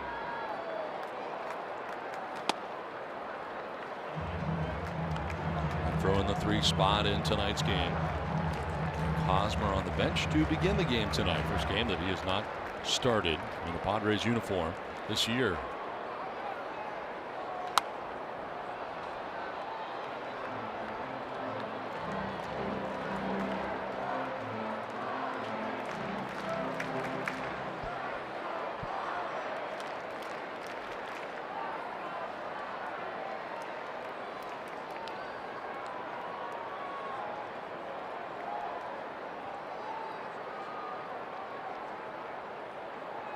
In the dirt and gathered by Hundley to his left. Nice pick there, the guy 90 feet away. You know what I noticed on that last pitch? It looked like Holland kind of slowed up his arm speed a little bit, getting up on top a little bit more on that breaking ball. Yeah, and hitters will pick that up too. If you slow your arm up or you do something different with your release point, they recognize that.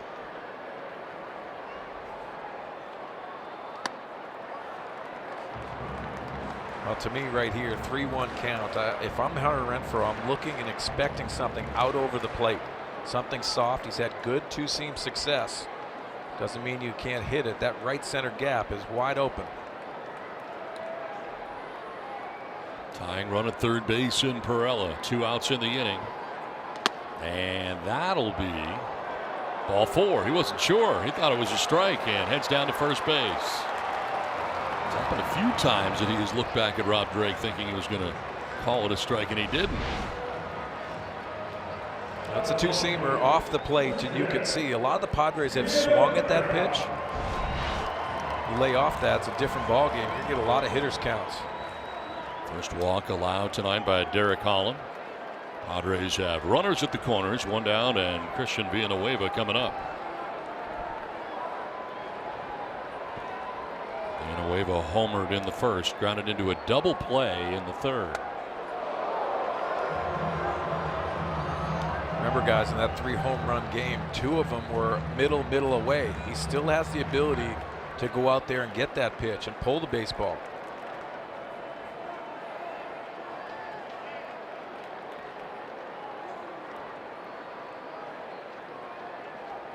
Perella at third base, Renfro at first. I think a changeup's coming right here.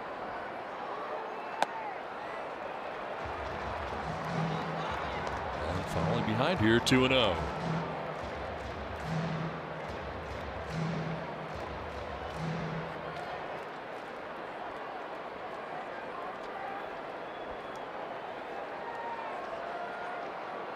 Pitch 85 coming up here for Derek Holland. And he misses, 3-0. You know, there theoretically is a base open, right? Yeah. Being second base. They're working around being a waiver here. Could be. And Chase Headley waiting on deck. And look at the breakdown for it, Derek Holland.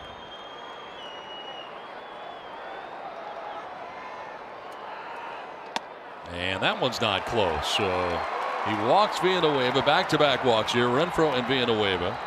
Bases are now loaded, and he got Chase Headley coming up. And Bruce Bochy coming out to make a pitching change. So a base is loaded. 2-out situation. Padres back within a run so far. It's 4-3 as we will step aside. Jose Perella doubling on a hop off the wall. And the Padres are within a run. It's 4-3 right now.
Change, and Reyes Maranta comes into the game here for the Giants.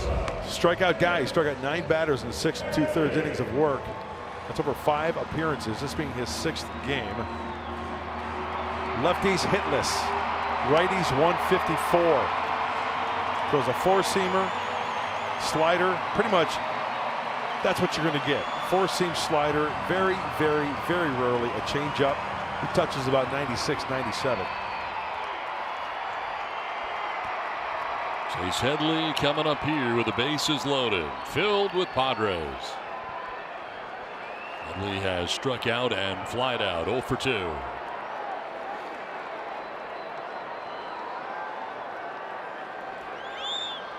On the ground and off the glove of Posey. It'll be Panic who throws to the pitcher. Maranta covering for the out. That ends the inning. So Maranta comes in and gets out of a major jam. 4-3 Giants at the end of 5.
Solo shot put them on top 2-0.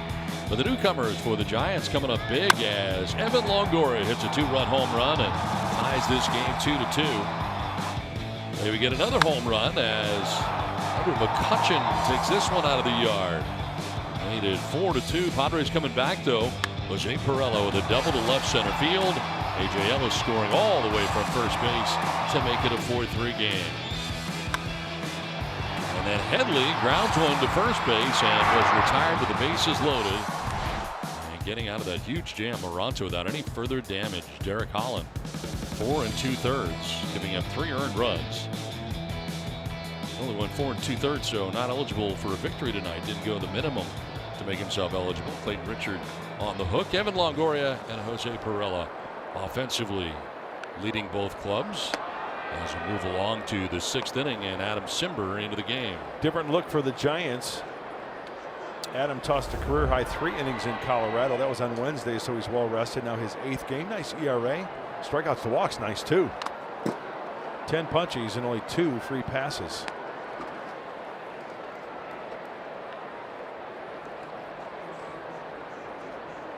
Changes galore here for the Padres as Gorkis Hernandez leads it off in the 6th inning.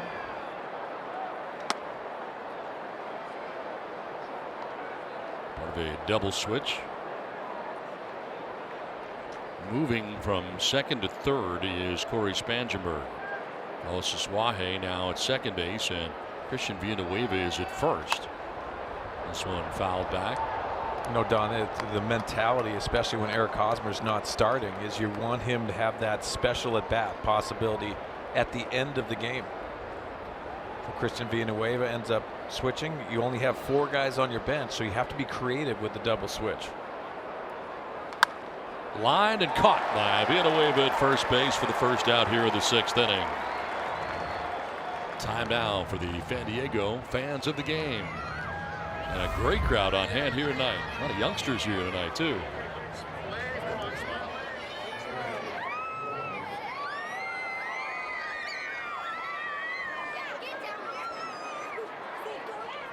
One down in the 6th, and it brings up Brandon Crawford.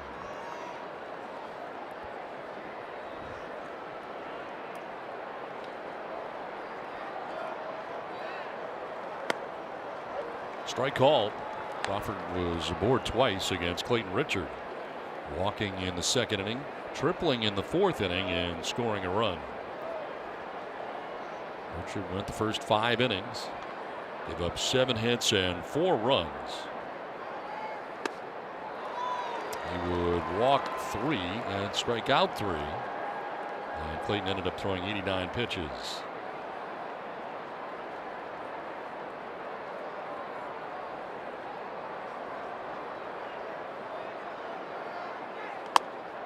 Crawford thought about it. Up and away, 1-2.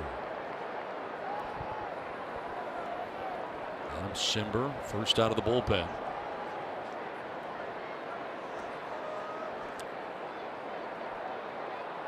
High fastball. They always go. Oh, not this time. Tim Timmons, third base umpire. They always go. No. They always go. Hey, ask Darren Balsley. Oh, that's credible. When we have that discussion, okay, this from the side. Ask Matt Stairs. That's not even close. I mean, what are we doing?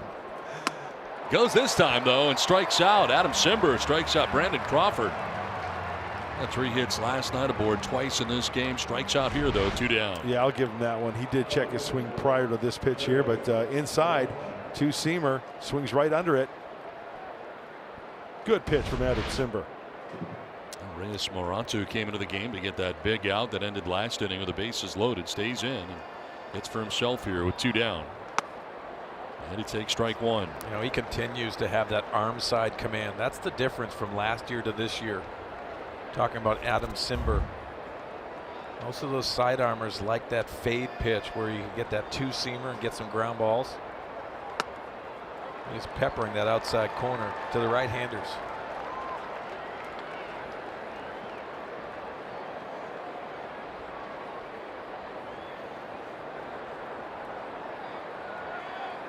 That's in there for strike 3, and a good quick inning for Adam Simber, who strikes out 2. 4-3 Giants.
In any form, and the accounts and descriptions of this game may not be disseminated without the express written consent of the San Diego Padres. Out of gas? What's going on? You're Out breathing of gas. kinda Mark heavy. Sweeney and I contributing to the Simba cam here at Petco Park. It's one of my favorites.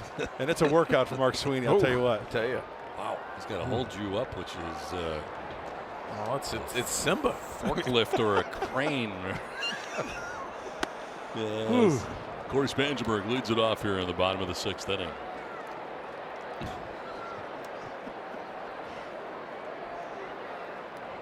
Corey has struck out and grounded out 0 for 2.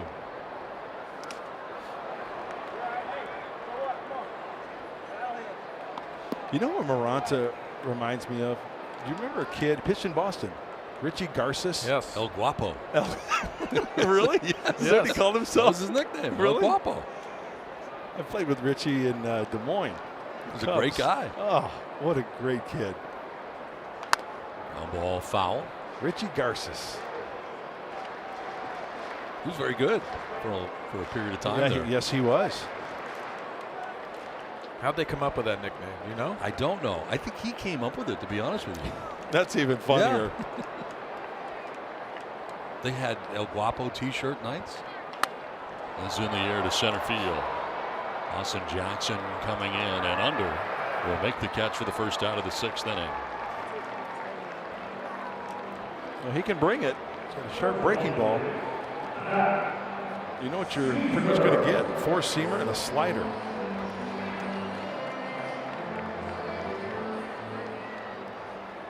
That's Caesar coming up 1-for-2. Inning started center field for the Padres tonight.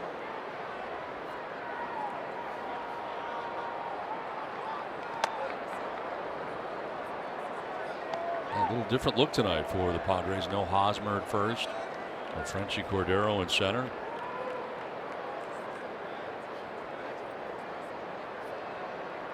Cordero getting his 2nd home run of the year in 3 games here last night as part of the Padres win. You know, you got to be so impressed with him because that ball in on him last night, it didn't look like he fully got extended on it, and it has that carry that is so impressive. I know Andy Green absolutely loves his work. This is a guy that if he matures and keeps getting better and better, which I think he is, there's no telling what he can do on a baseball field.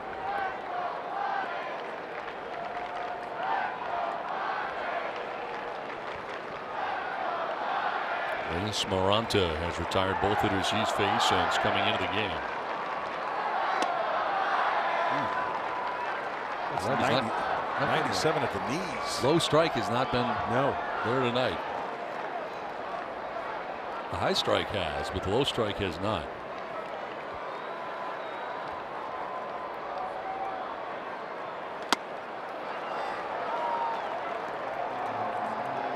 A little extra there at 96.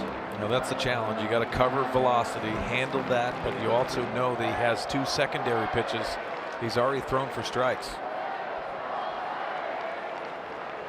Peter away. And strike 3. And a piece of it fouled into the catcher's mitt, and that is strikeout number 1 for Maranta. Download the app, play for free, and start your streak for a chance at $5.6 million. Download Beat the Streak today. 2 down in the 6th inning. It'll bring up A.J. Ellis. Struck out looking and singled. Also scored a run. Came around from first base to score that run in the 5th inning. 97 from Maranta, who wants a new baseball.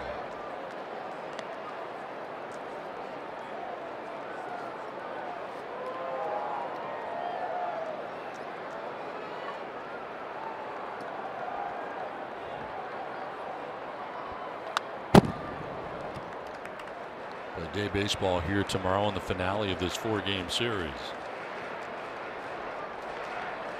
Tyler Beatty matched up against Joey Lucchesi.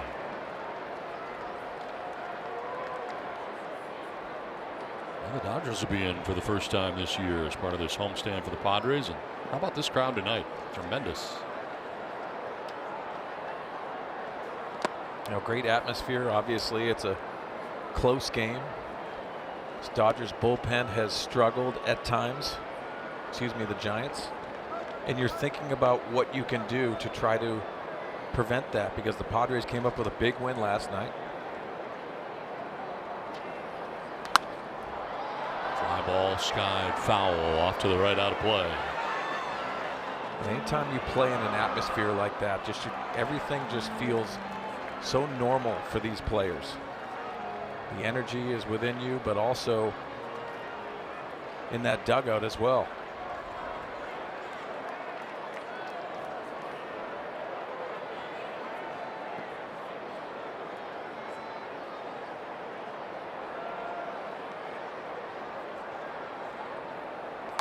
Foul back to the screen. We'll do it again. 2-2 as Ellis continues to battle.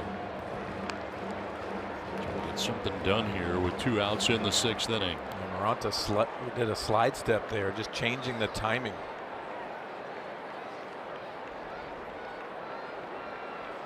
I mean, that was a slider that was up too.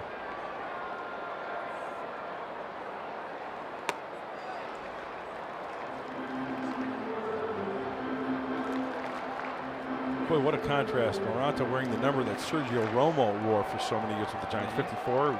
Slider, slider, slider, slider. This guy brings it at 97. And a biting slider to boot. That is ball 4, and down to first base goes A.J. Ellis. A nice at bat from Ellis. 2-out walk here. First walk allowed by Maranta, the 3rd tonight by Giants pitching. And here comes Bruce Bochy. As Suaje was about to come up here, and Bochy headed towards the mound. With 2 down and a runner at first, a pitching change from Petco Park. 4-3 Giants.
liner. By Petco, where the pets go. And by Hyundai. Get a great deal, more than a great deal, on an all-new Hyundai vehicle. See your Hyundai dealer today. Josh Osich into the game here for the Giants, the third arm used by Bruce Bochy. He's made 7 appearances, allowing 3 runs and 8 hits, 3 walks, and 5 2/3 innings of work. Throws a 4-seam fastball. He'll 2-seam it, change up on you, a slider and a cutter. Yes, 5-pitch pitcher, Josh Osich. Carlos Asuaje with a runner at first. Swings and grounds one up the middle into right center field. A.J. Ellis is headed to third base. He will get there without a problem, and the Padres have something going here with 2 down. First and third now. The tying run 90 feet away after the base hit by Asuaje.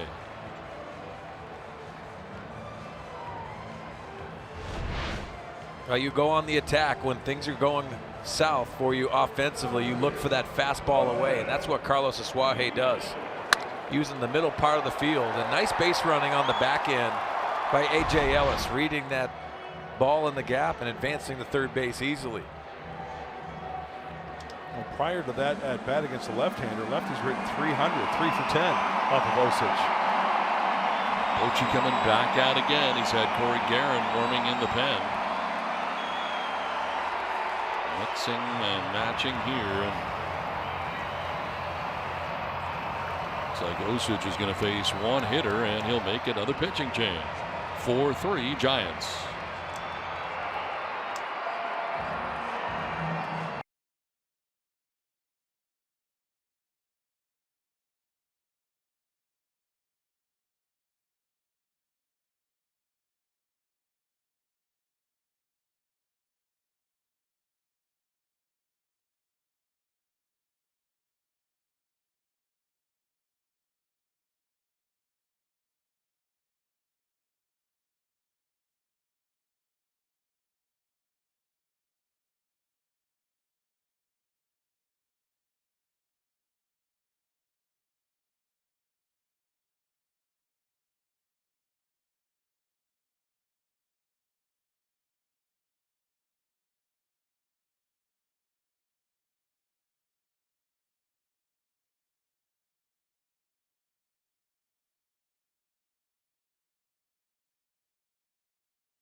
The tying run at third base here.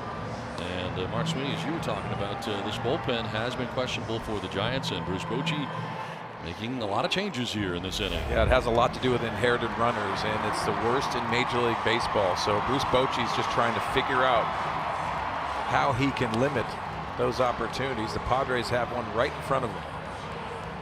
Guerin into his 6th game of the year has not given up a run. And he comes into a situation with runners at first and third. Guys, you remember 2 years ago, Bruce Bochy's bullpen really imploded after the All-Star break. They had the best record in baseball, and that was their demise. Jose Perella coming up here has 2 doubles in the game, a double in the first, a double in the 5th. He's driven in a run. You're going to see a lot of sinkers and sliders from this kid here, and a lot of time in between pitches as well. Yeah, very deliberate worker. Yeah, 4 corners. Yeah, slow it down, huh? Touches about 92, 93.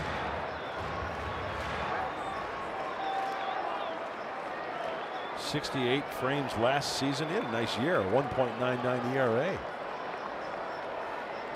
And Mark Sweeney, I ask you, as a hitter in the box, when you got a pitcher like this who sets and sets and sets, do you get a little antsy? Yeah, you really have to go on your own time. But that sometimes is very frustrating. If it's too long, you got to ask for time just to get out of the box.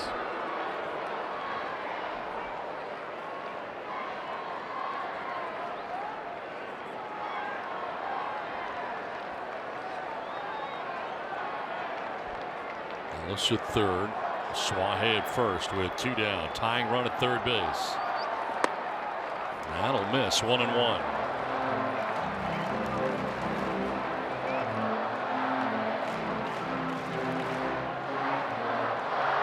Brewers with at least 3 games of 3+ hits. Jose Pirela with 3.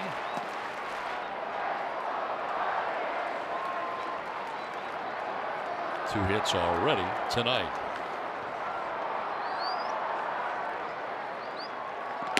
Away, and it's 2-1.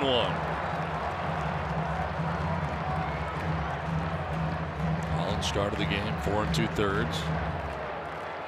This Moranta went an inning starting this inning. Then Josh Osich came in for Bruce Bochy. Didn't get anybody out. Gave up a single to Aswahe. Then he left. And now Corey Guerin into the game. Pirela with a swing and a miss. 2-2.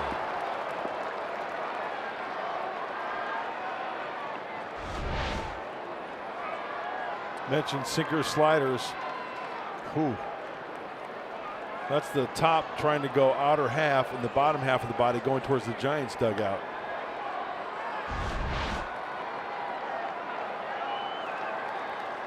Here comes another slider. And Pirela takes it for strike 3. Guerin gets out of the jam and ends the 6th inning. 4-3 Giants through 6.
Four to 3, the Giants have the lead as we move into the 7th inning back at Petco Park in San Diego.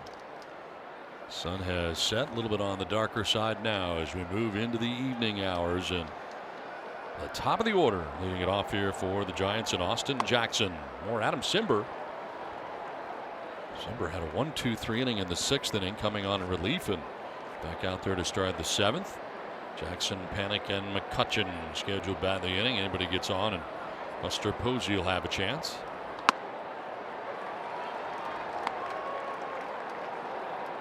I really like what I see in Adam Simber. And you know, there's a phrase for rookies, guys that are scared off, right? They're kind of scared to pound the strike zone. Not Adam Simber. That is his third straight strikeout. It's Austin Jackson for the first out of the 7th inning.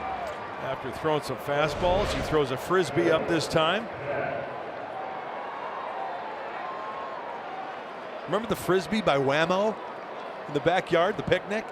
Tossing the frisbee around with your uncle? Having some fun, then going and playing some jarts? Boy, that was a great gift, wasn't it? Sharp objects flying your way in the front lawn. That's awesome. One down. This one fouled off to the left, out of play. But, you know, the fastball upstairs and then that little wrinkle down and away, that's a good combination for Adam.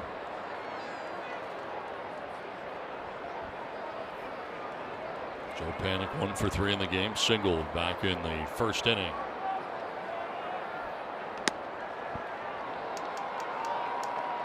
Four runs, 7 hits, an error for the Giants. 3 runs, 7 hits, no errors for the Padres. 2 straight innings. They've left the tying run at third base. Padres 0 for 5.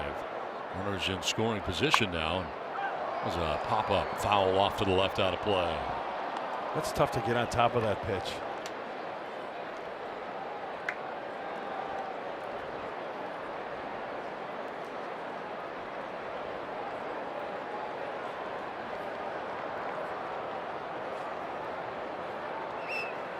Inside, almost hit him.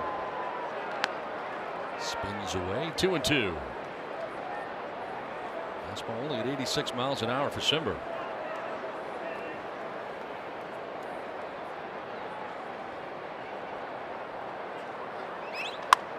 Line down the left field line, foul. They're not seeing the ball well, are they? No, kind of late reacting to it.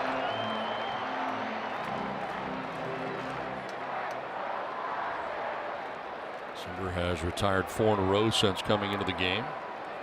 Line out and 3 Ks. Liner to right center field. That's going to get down. It's a gapper.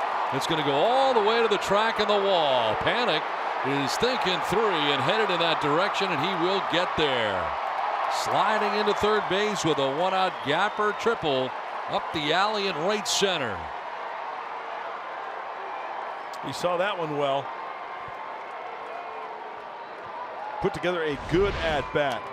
He wants it up and in. A.J. Ellis's glove up and in, and this one, yes, outer half, and Joe Panik gets extended. 87-mile-an-hour two-seamer. And the kid from St. John's is standing on third base.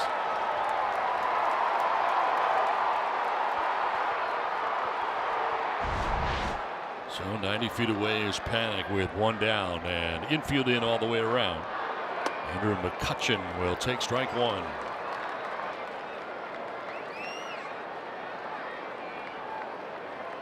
McCutchen walked in the first, walked in the third before his solo home run in the 5th.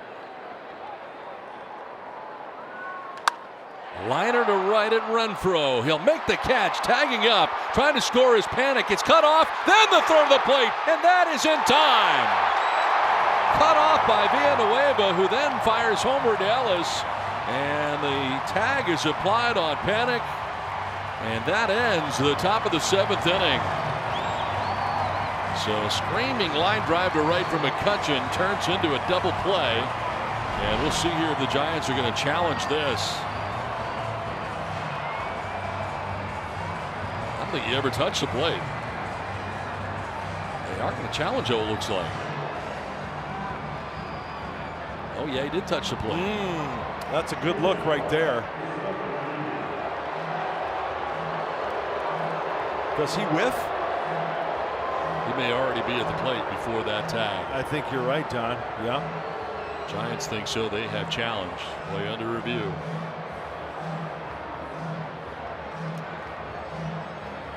You know what? I don't think contact is made until his helmet. And then by that time, like you said, does he touch the plate right? Does he touch the plate there?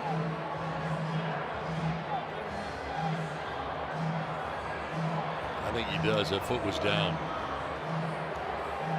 We will see if there's enough to overturn this. All right, the tag didn't happen until almost the helmet area there. By that time, he was This is probably the best look we have, and I think he's safe. Yeah, but you know what though? Are they going to have enough evidence that his foot touched home plate? Because it looks like, and don't get me wrong, his foot could easily hit the black part of the plate or that white part of the plate, right? But is there definitive evidence that his foot did? We will find out here momentarily.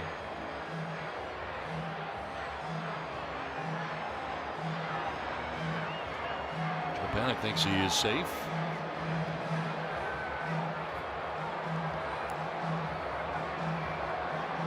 Mike Winters, the crew chief. Home plate umpire Rob Drake made the call.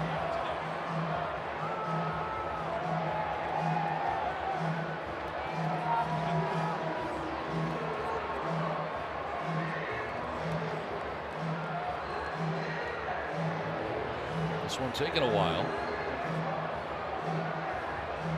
And to your point, is it obvious enough that this gets overturned?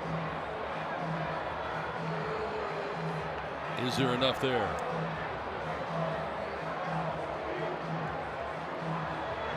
And you know what? There had to be great communication there before the plate. That ball was cut because it was up the third base line.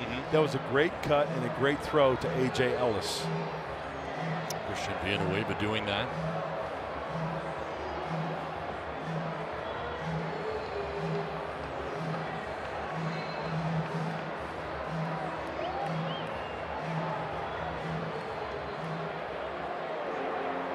Have an answer here.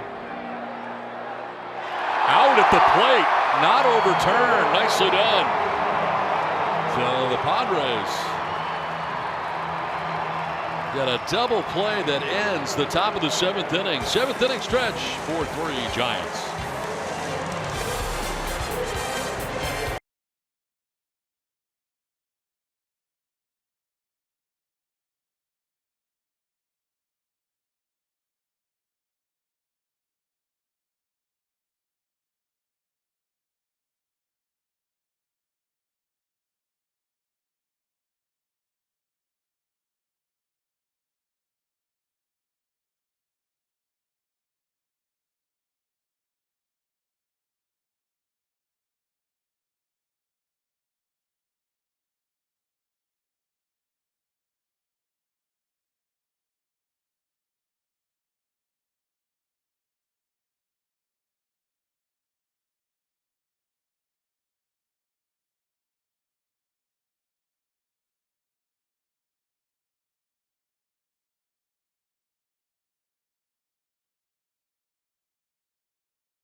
The 7th, take a look at the Arco top tier play, and that was quite a play here. Hunter Renfro throwing on in, cut off by Christian Villanueva, who fires home, and they get the out of Joe Panik at the plate, I guess.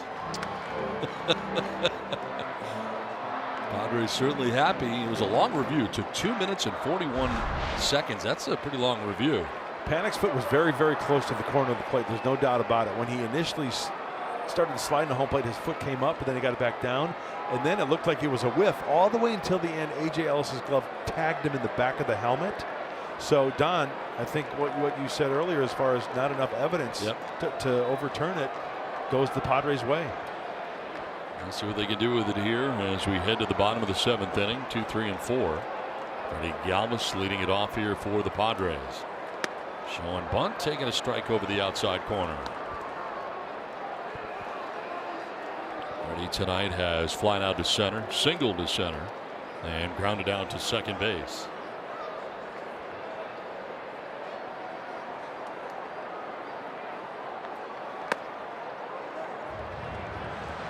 Guerin back out there again for the Giants.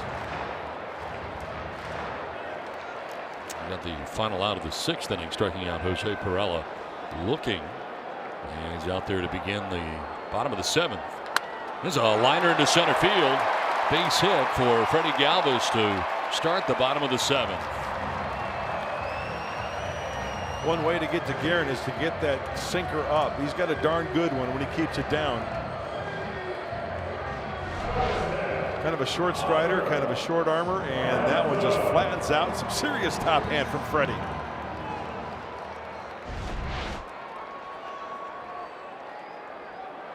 Lead runner on here in the bottom of the 7th for San Diego, and it brings up Hunter Renfro.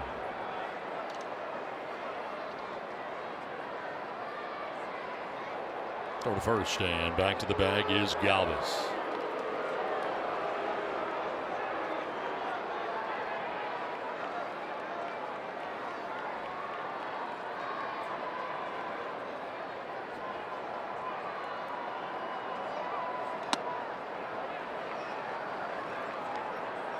Renfro with a sac fly in the 1st inning. Reach on an error committed by Longoria at 3rd base in the 3rd.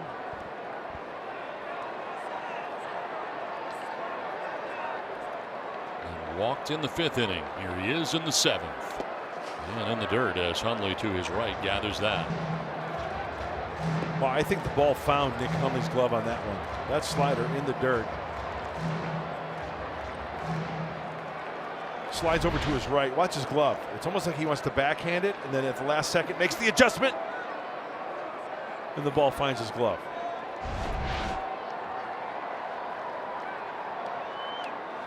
In the air to left for Renfro. It is back and it is gone.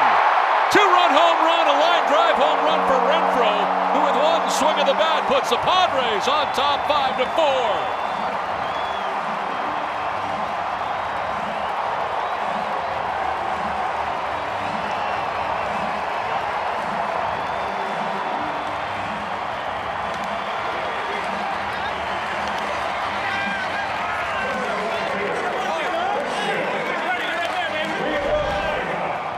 Launch angle to hit a home run. This is a scud off the bat of Hunter Renfro. Oh, that's music to your ears if you're a hitter. That ball got out in a hurry, in a heartbeat.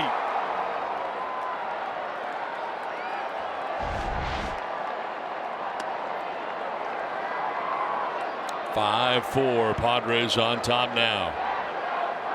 2nd home run of the night for San Diego. Villanueva had one in the 1st. Don, there are home runs and then there are clutch home runs. Late, down, one swing, take the lead. We just saw it right there.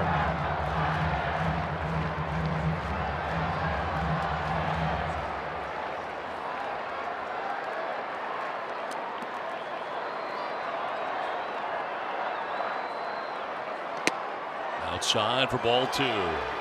Pitcher spot is due next, and Franchi Cordero has come out on deck for the Padres. There is Franchi on the bench until now.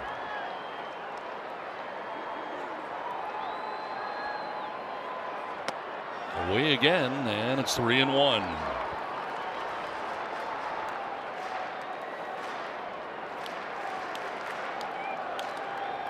For Guerin, he comes in and gets a strikeout last inning, but this inning, much different story. Galvis with a leadoff single. Hunter Renfro with a 2-run home run. And now a walk of Villanueva.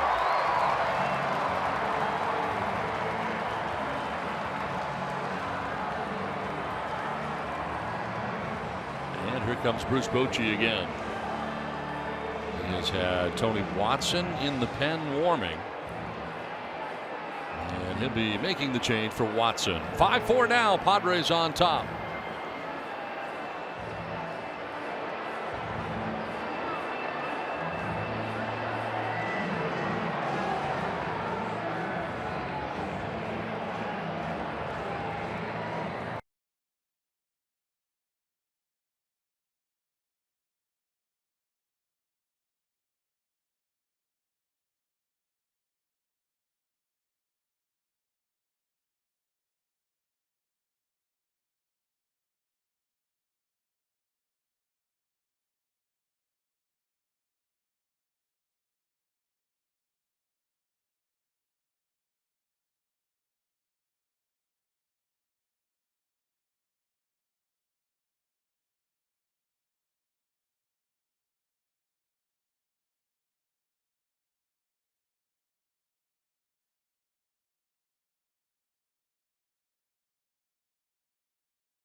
refreshing finish. And you got Frenchie Cordero coming up. And last night, Cordero homered in the ball game, and he has homered in 2 of his first 3 games that he has been in. Part of a Padres win last night. And Cordero coming up here to pinch hit in the 7th. With nobody out and Christian Villanueva at first base, facing Tony Watson. Sioux City's own Tony Watson. This veteran left-hander, 6th game, 8 strikeouts, only 2 walks. And you can see the good splits right there. Lefties, 111, righties, and even 100. Remember that ball that Franchi hit out was a fastball in that he got to and sent it on its way. On the ground into right field, a base hit for Cordero. Up to second base goes Villanueva. Pinch hit single for Frenchie Cordero. You know, that might be a ground ball to the right side, but you know that sound, Don? That was a great sound of the bat, off the bat of Frenchie Cordero, even though that was a grounder. Listen to this. And you know what? I would love to know the exit velocity on that ball, because he squared that one up.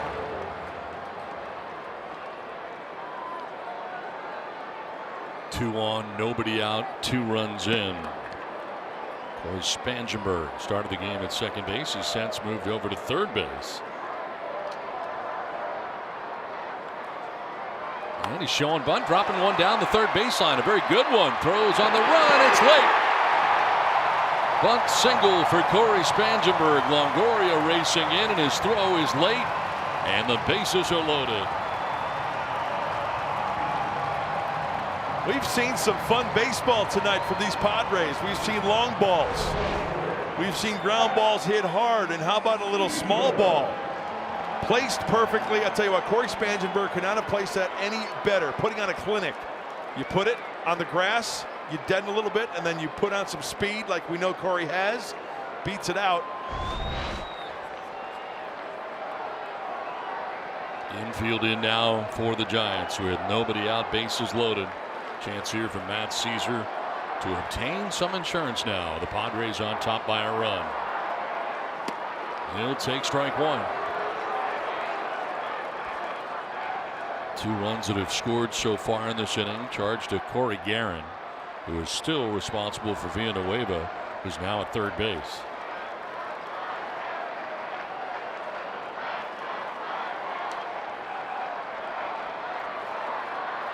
Caesar will lift it down the right field line and foul. Broke his bat, fractured it.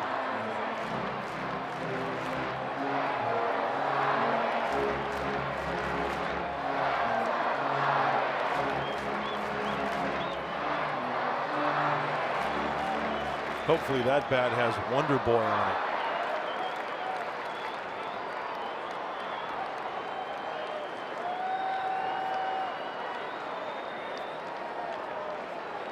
Villanueva at third base. Cordero at second base. Spangenberg at first.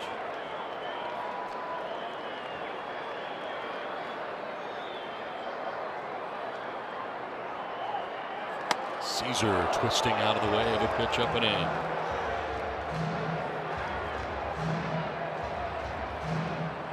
That had a single back in the second inning. Since then, he has lined out sharply to left and struck out swinging.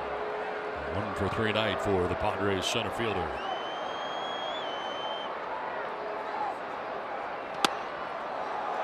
Close pitch and framed there by Hundley.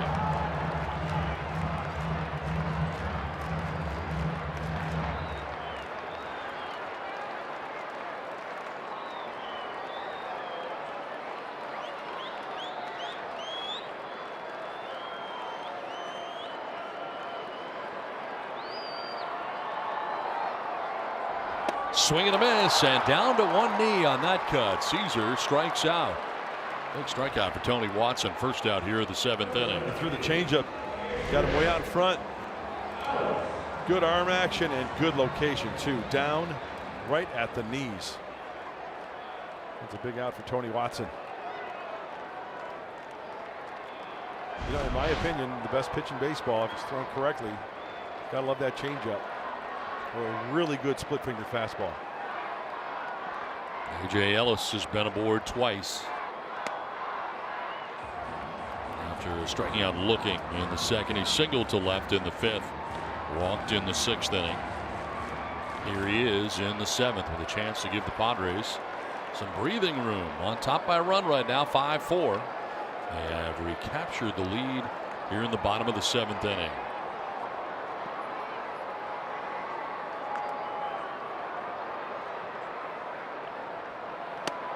In there for a strike, 1-1.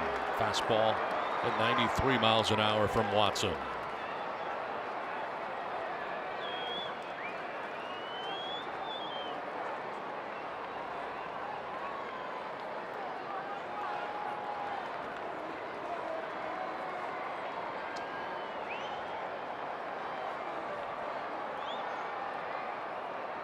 Ellis will ground it foul. Kind of fought that one off and is down 1-2.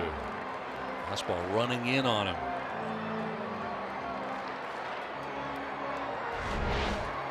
That's getting in the kitchen. That's a four-seamer. Down by the label. That'll rattle your hands a little bit.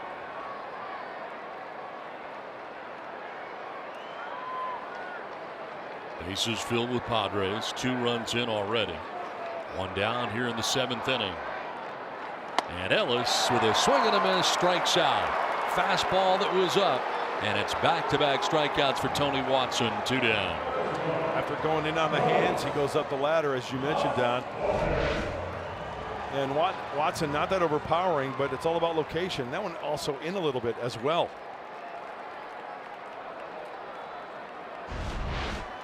Two down, bases loaded, and it brings up Carlos Asuaje.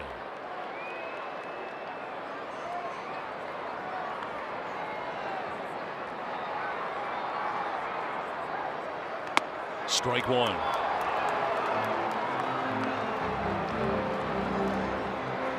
Asuaje coming into the game in the fifth.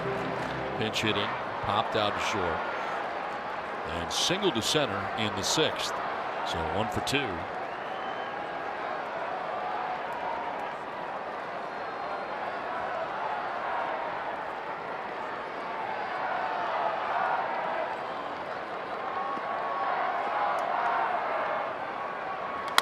Lined and caught at shortstop by Crawford. So Watson does a tremendous job to get out of the bases loaded, nobody out situation. But the Padres have pulled ahead on a 2-run home run by Hunter Renfro. His second home run of the year gives the Padres a 5-4 lead.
Any of the heroes involved in this ballgame, and we'll get you set for tomorrow, the fourth and final game of this series with the San Francisco Giants. Let's get you back now to Mark Grant and Don Orsillo. Gents. All right, thanks very much, Mike. As we play along here to the 8th inning, and Phil Maton comes into the game trying to protect a 1-run lead. It's crunch time. It is crunch time for Phil Maton, but last year he was put into high leverage situations as the year went on. This is the 4th game for Phil. No walks, 6 strikeouts. Really good splits for the young right-hander. First dealing with Buster Posey, who grounds one down the third baseline, a foul ball. Maton takes over for Adam Simber. Did a great job tonight. Outstanding for the sidewinder. Reggie Cordero staying in the game in center field.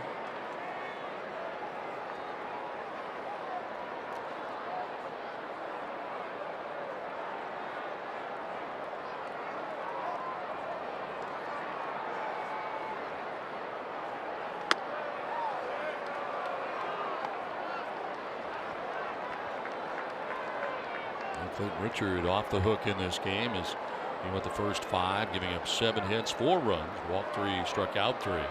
Not part of the decision tonight. Swing and a miss as lunging after that pitch was Posey. Oh, that's the equalizer. That's the curveball at 79. Maton will run that fastball up in the zone, and then he'll drop that hammer at your knees or below.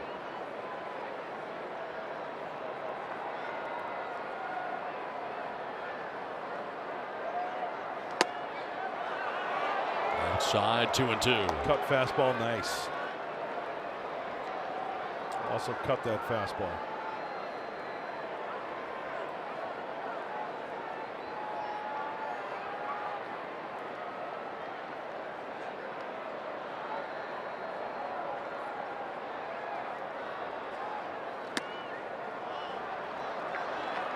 Full count.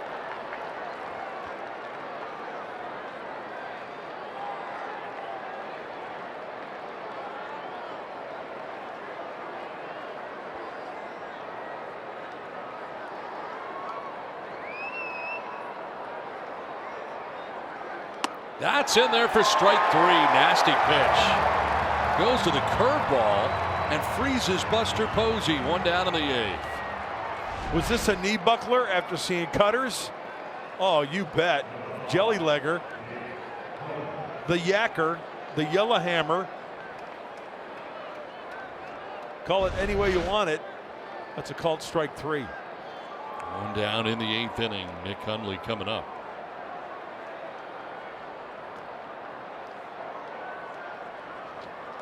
There's strike 1. Starts him with a curveball. Well, interesting that the Padres have Brad Hand up in the pen here. So maybe if they need him here for more than an inning, they see it tonight.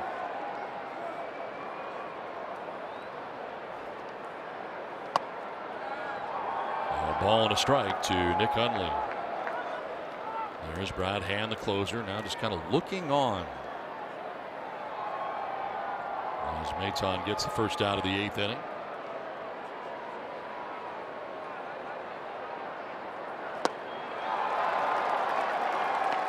Tonight's crowd, 41,117. 41,117. A sellout here tonight. Second sellout of the season for the Padres.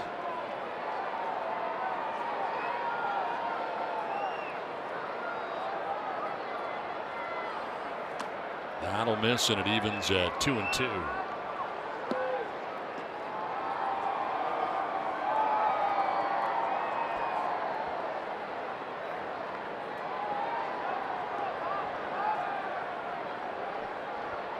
Two balls, 2 strikes.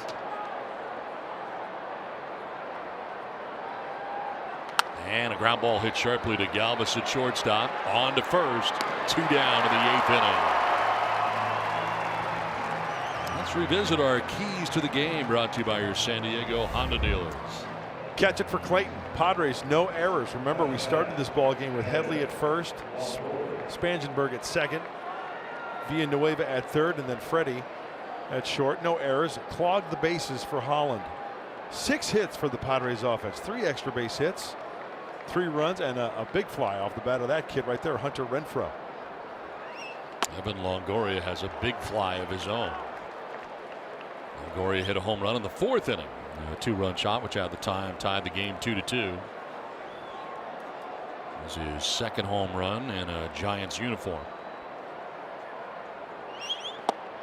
Wild swing and a miss. 0-2. He's got a good curveball, doesn't he? Yes, he does. It's tight.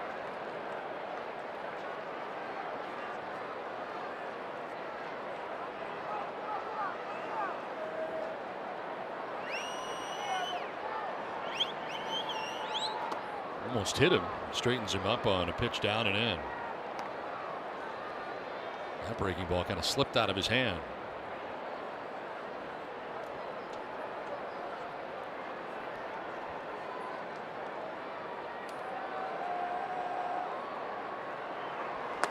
Low and away, and it's 2-2.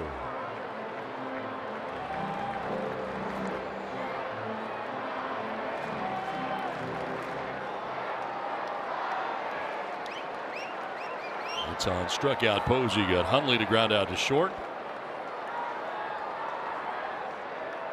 Now Longoria will take ball 3. Maton taking a step towards the dugout. Thought just maybe that was in there for a strike. Full count. Yeah, A.J. Ellis tried his best. He wanted it down and away, so he tries to frame it. Not going to get that call. To left field, down the line, and that ball's going to get by Perella to the track on the wall. Longoria is headed for second base. He'll get there standing with a 2-out double. And down to get that, lines it to left. So now the tying run in scoring position here with 2 outs in the 8th inning. Looked like another curveball. Yep, there it is. And this one hangs on contact, outer third, just not down enough. And Longoria, see him go down and get it. We talk about guys swinging and bringing it to their knees. Well, that one making contact and also bringing him to his knees, going down and getting that off-speed pitch on the outer half. And the pinch hitter coming up here for Corquis Hernandez as Gregor Blanco, who started the first 2 games of the series in center field. And with his introduction, here comes Andy Green. He's had his closer, Brad Hand, getting ready in the pen. And it looks as if he's going to look for 4 outs tonight from Hand. 5-4 Padres.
Brad Hand.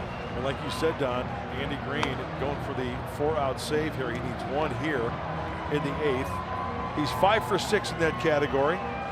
Nice ERA at 2.35. The most he's gone this year is 2 innings. It's happened 2 times this year.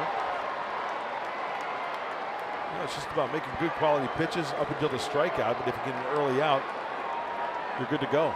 Bruce Bochy making another change here. Instead of Blanco, he's going to go with Pence. He started the first 2 games of the series and 4 for 13 in his career against Hand. Tying run at second in Longoria. Outside for ball 1. Menton started this inning. Posey struck out. Then he got Hundley to ground out to short before the 2-out double by Evan Longoria. And Hunter Pence pinch hitting here.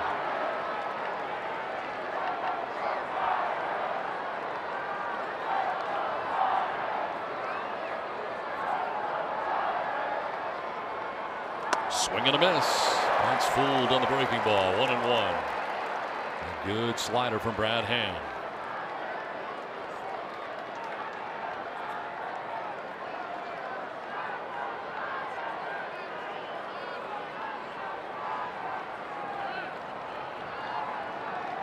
At second. Padres changing up the signs.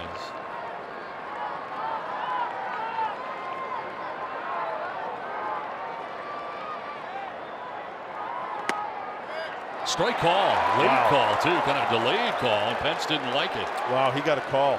He most certainly got a call. This is a backdoor breaking ball. Look at A.J. Ellis inside. Oh. Wow.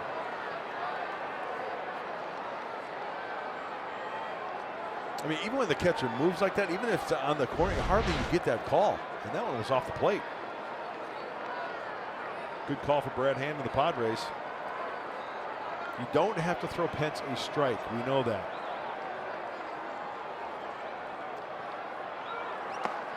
In the dirt, blocked there by Ellis. No advance at second base for Longoria.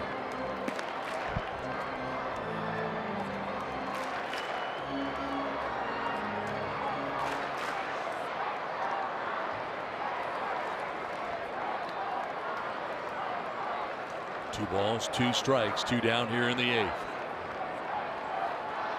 There's Longoria representing the tying run for the Giants.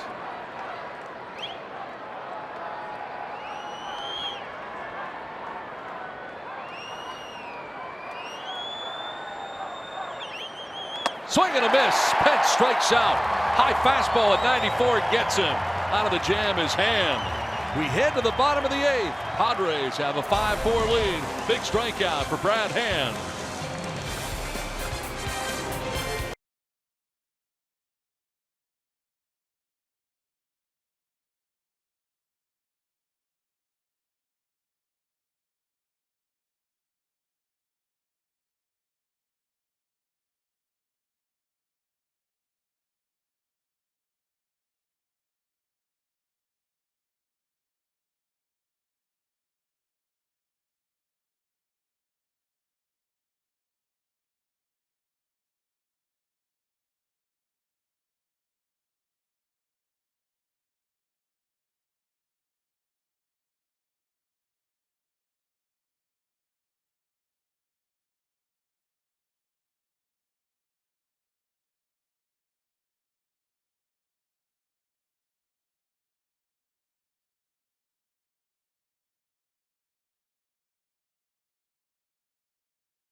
So good. Well, he's got an even keel, right? He's got ice water through his veins.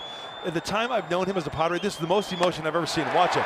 Slap the glove. Okay, I got him.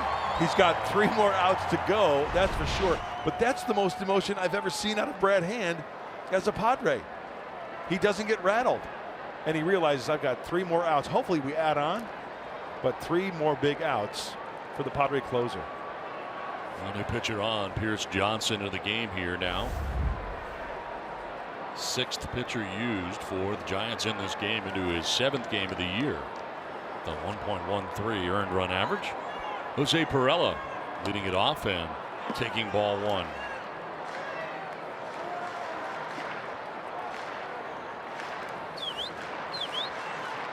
Tony Watson get out of a major jam. Bases loaded, nobody out.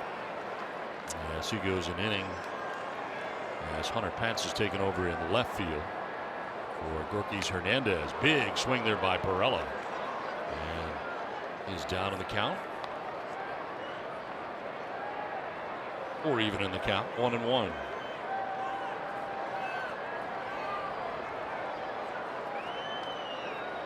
Tony Watson struck out 2. He was in there for his inning of work. Swing and a miss. Perella, 2 big cuts. Nothing to show for it, though. He's down 1-2. Perella, Galvis, and Renfro expected here in the inning. The 2 runs that the Padres got in the 7th and the 2-run home run by Renfro charged to Corey Guerin, who is now on the hook in this game. Perella grounds one softly towards Panic at second base. We're out number 1. He got down the line pretty quickly, made it interesting down there at first base, but Perella retired. That's giving you 90 feet right there. You have to really appreciate that. Jose Perella busting it out of the box, running through the bag, putting pressure on the defense.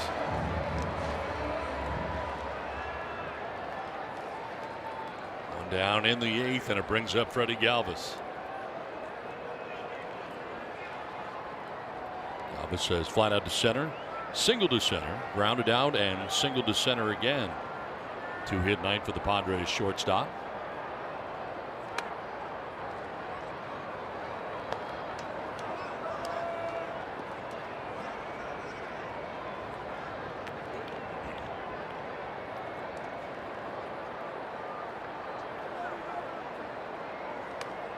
Very high and to the backstop. Off the glove of Hundley. 1-1.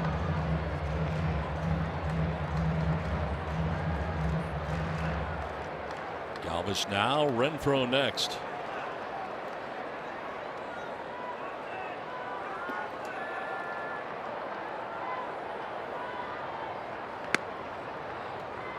Surrounded the plate but misses. 2-1.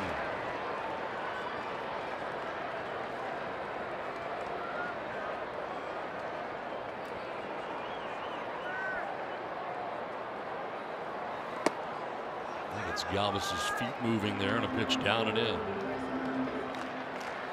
Derek Holland started this game for the Giants, went 4 2/3. Not part of the decision tonight. 6 hits, 3 runs. Padres pulled ahead on the 2-run home run by Renfro in the bottom of the 7th inning.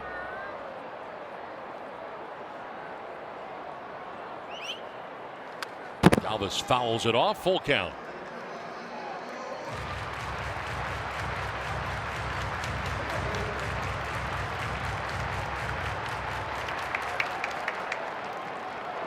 Well, he tried to pump a fastball in. Freddie fouled it off. Does he try to go away here? A fastball in, possibly.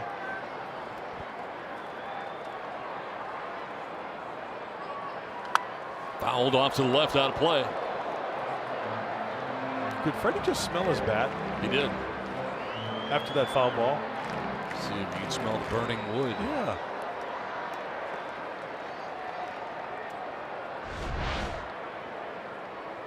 He fouls it off.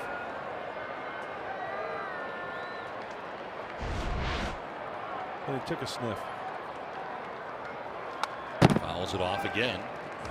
Oh, he smelled it again. Yeah. Oh, yeah. Oh, double smell. Double sniff. The double sniff of confidence? 8th pitch of the at bat coming up.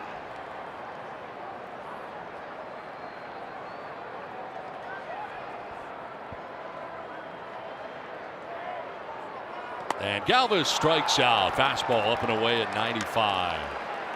First strikeout for Johnson. 2 down. Time now for the Bill Howe play of the game.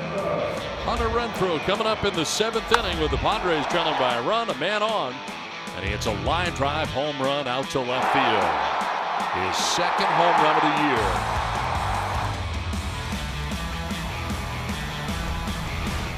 A difference in the game right now, and Renfro trying to add on to it. Takes a curveball for ball 1. Renfro also had a sacrifice fly back in the 1st inning. So a 3 RBI night for the Padres right fielder. Hey, that was a big time at bat, that home run for Hunter Renfro. Why? Because remember, struggling last year against righties. This year going into this game, 130, 2 for 23 for 23 this season, and hitting that home run was a big one.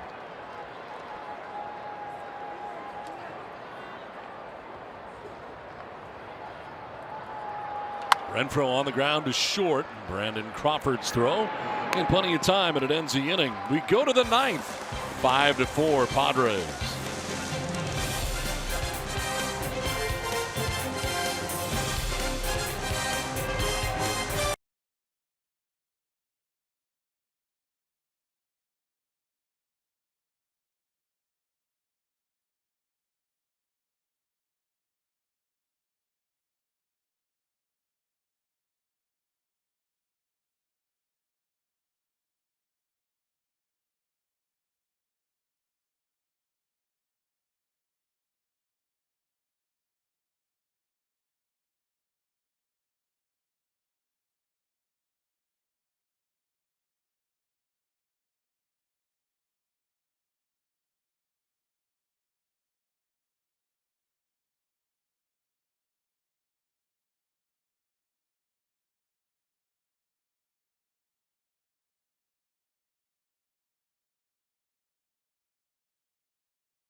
Mound tomorrow. There's not of a win yet this season. Comes in with a 4.50 earned run average.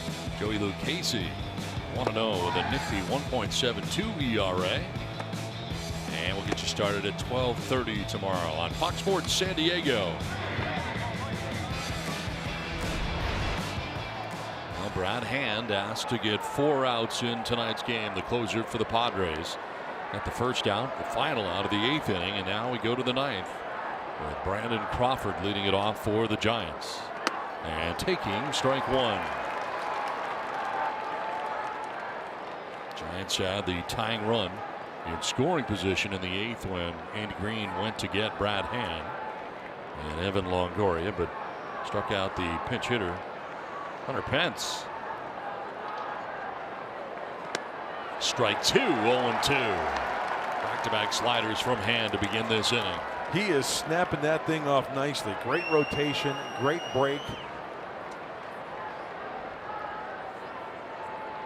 And he's good enough to locate off the plate to where a hitter will have to protect and swing. Maybe go up the ladder here with a fastball. Good call, but not enticing enough to Brandon Crawford.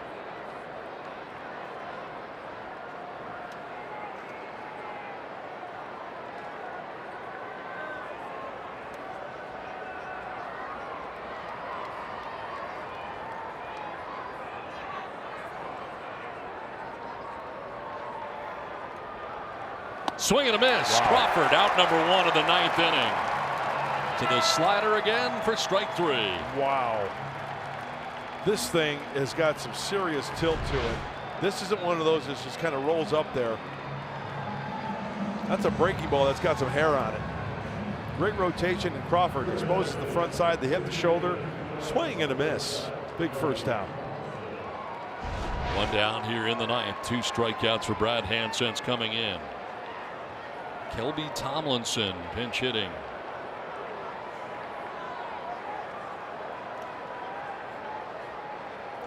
Tried to drop a bunt down, punched at it for strike 1. Charging in from third was Corey Spangenberg. But no contact for Tomlinson. Off the bench over the last couple seasons, and he's had some big hits coming off the bench so far this year. 4 for 14. Bench hitting in the ninth.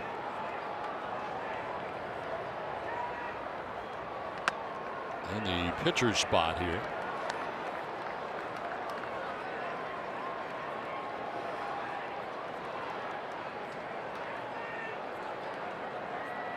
Three for 8 in his career against Hand, and that includes 4 strikeouts.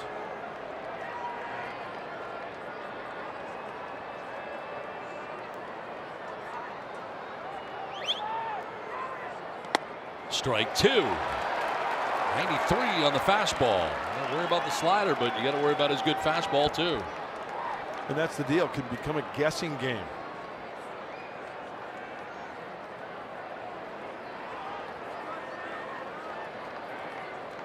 Outfield straight away here on the pinch hitter Tomlinson.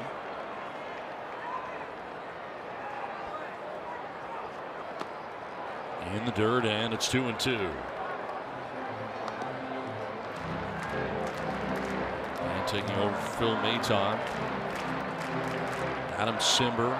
Bullpen outstanding again tonight. It's been a recurring theme for the Padres so far in the season. You know, the bullpen going into tonight's game in the National League, 4th in the NL with a 2.05 ERA.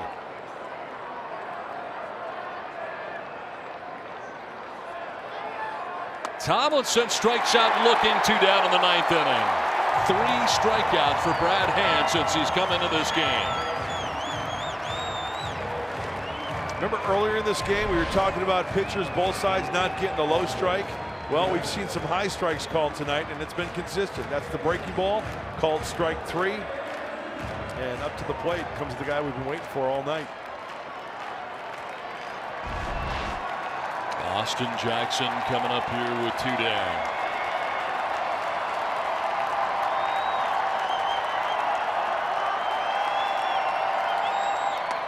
Up and away for ball 1. Jackson got a single to left in the 4th inning. A 1 for 4 night. The Giants center fielder. That single also drove in a run.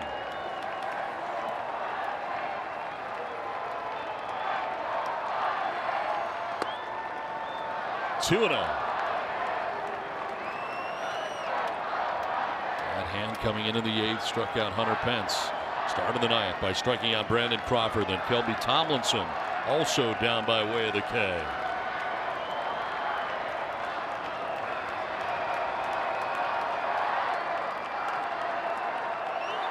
That's a strike, and it's 2-1.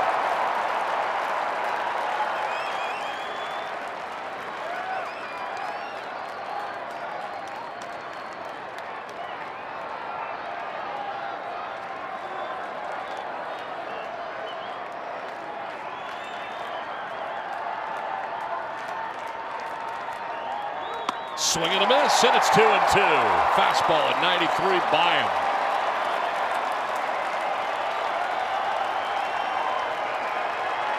The Friar faithful will come to their feet at Petco Park and stand as one.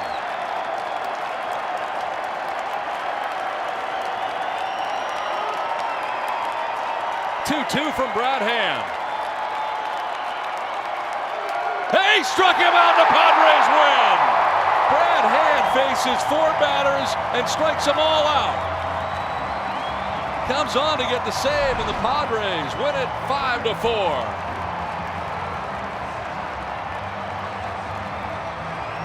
Nice win tonight for San Diego in front of 41,117. The Padres are winners. They take 2 of the first 3 games of this series. The final again, 5-4 San Diego. Padres Live is next. Mike Pomeroy, what's in store? And Donnie, we're going to hear with one of the heroes of the ball game. Hunter Renfro is going to tell us what he was looking for on that big, clutch, 2-run home run. You'll hear from Andy Green. We'll get you set for the series finale in moments.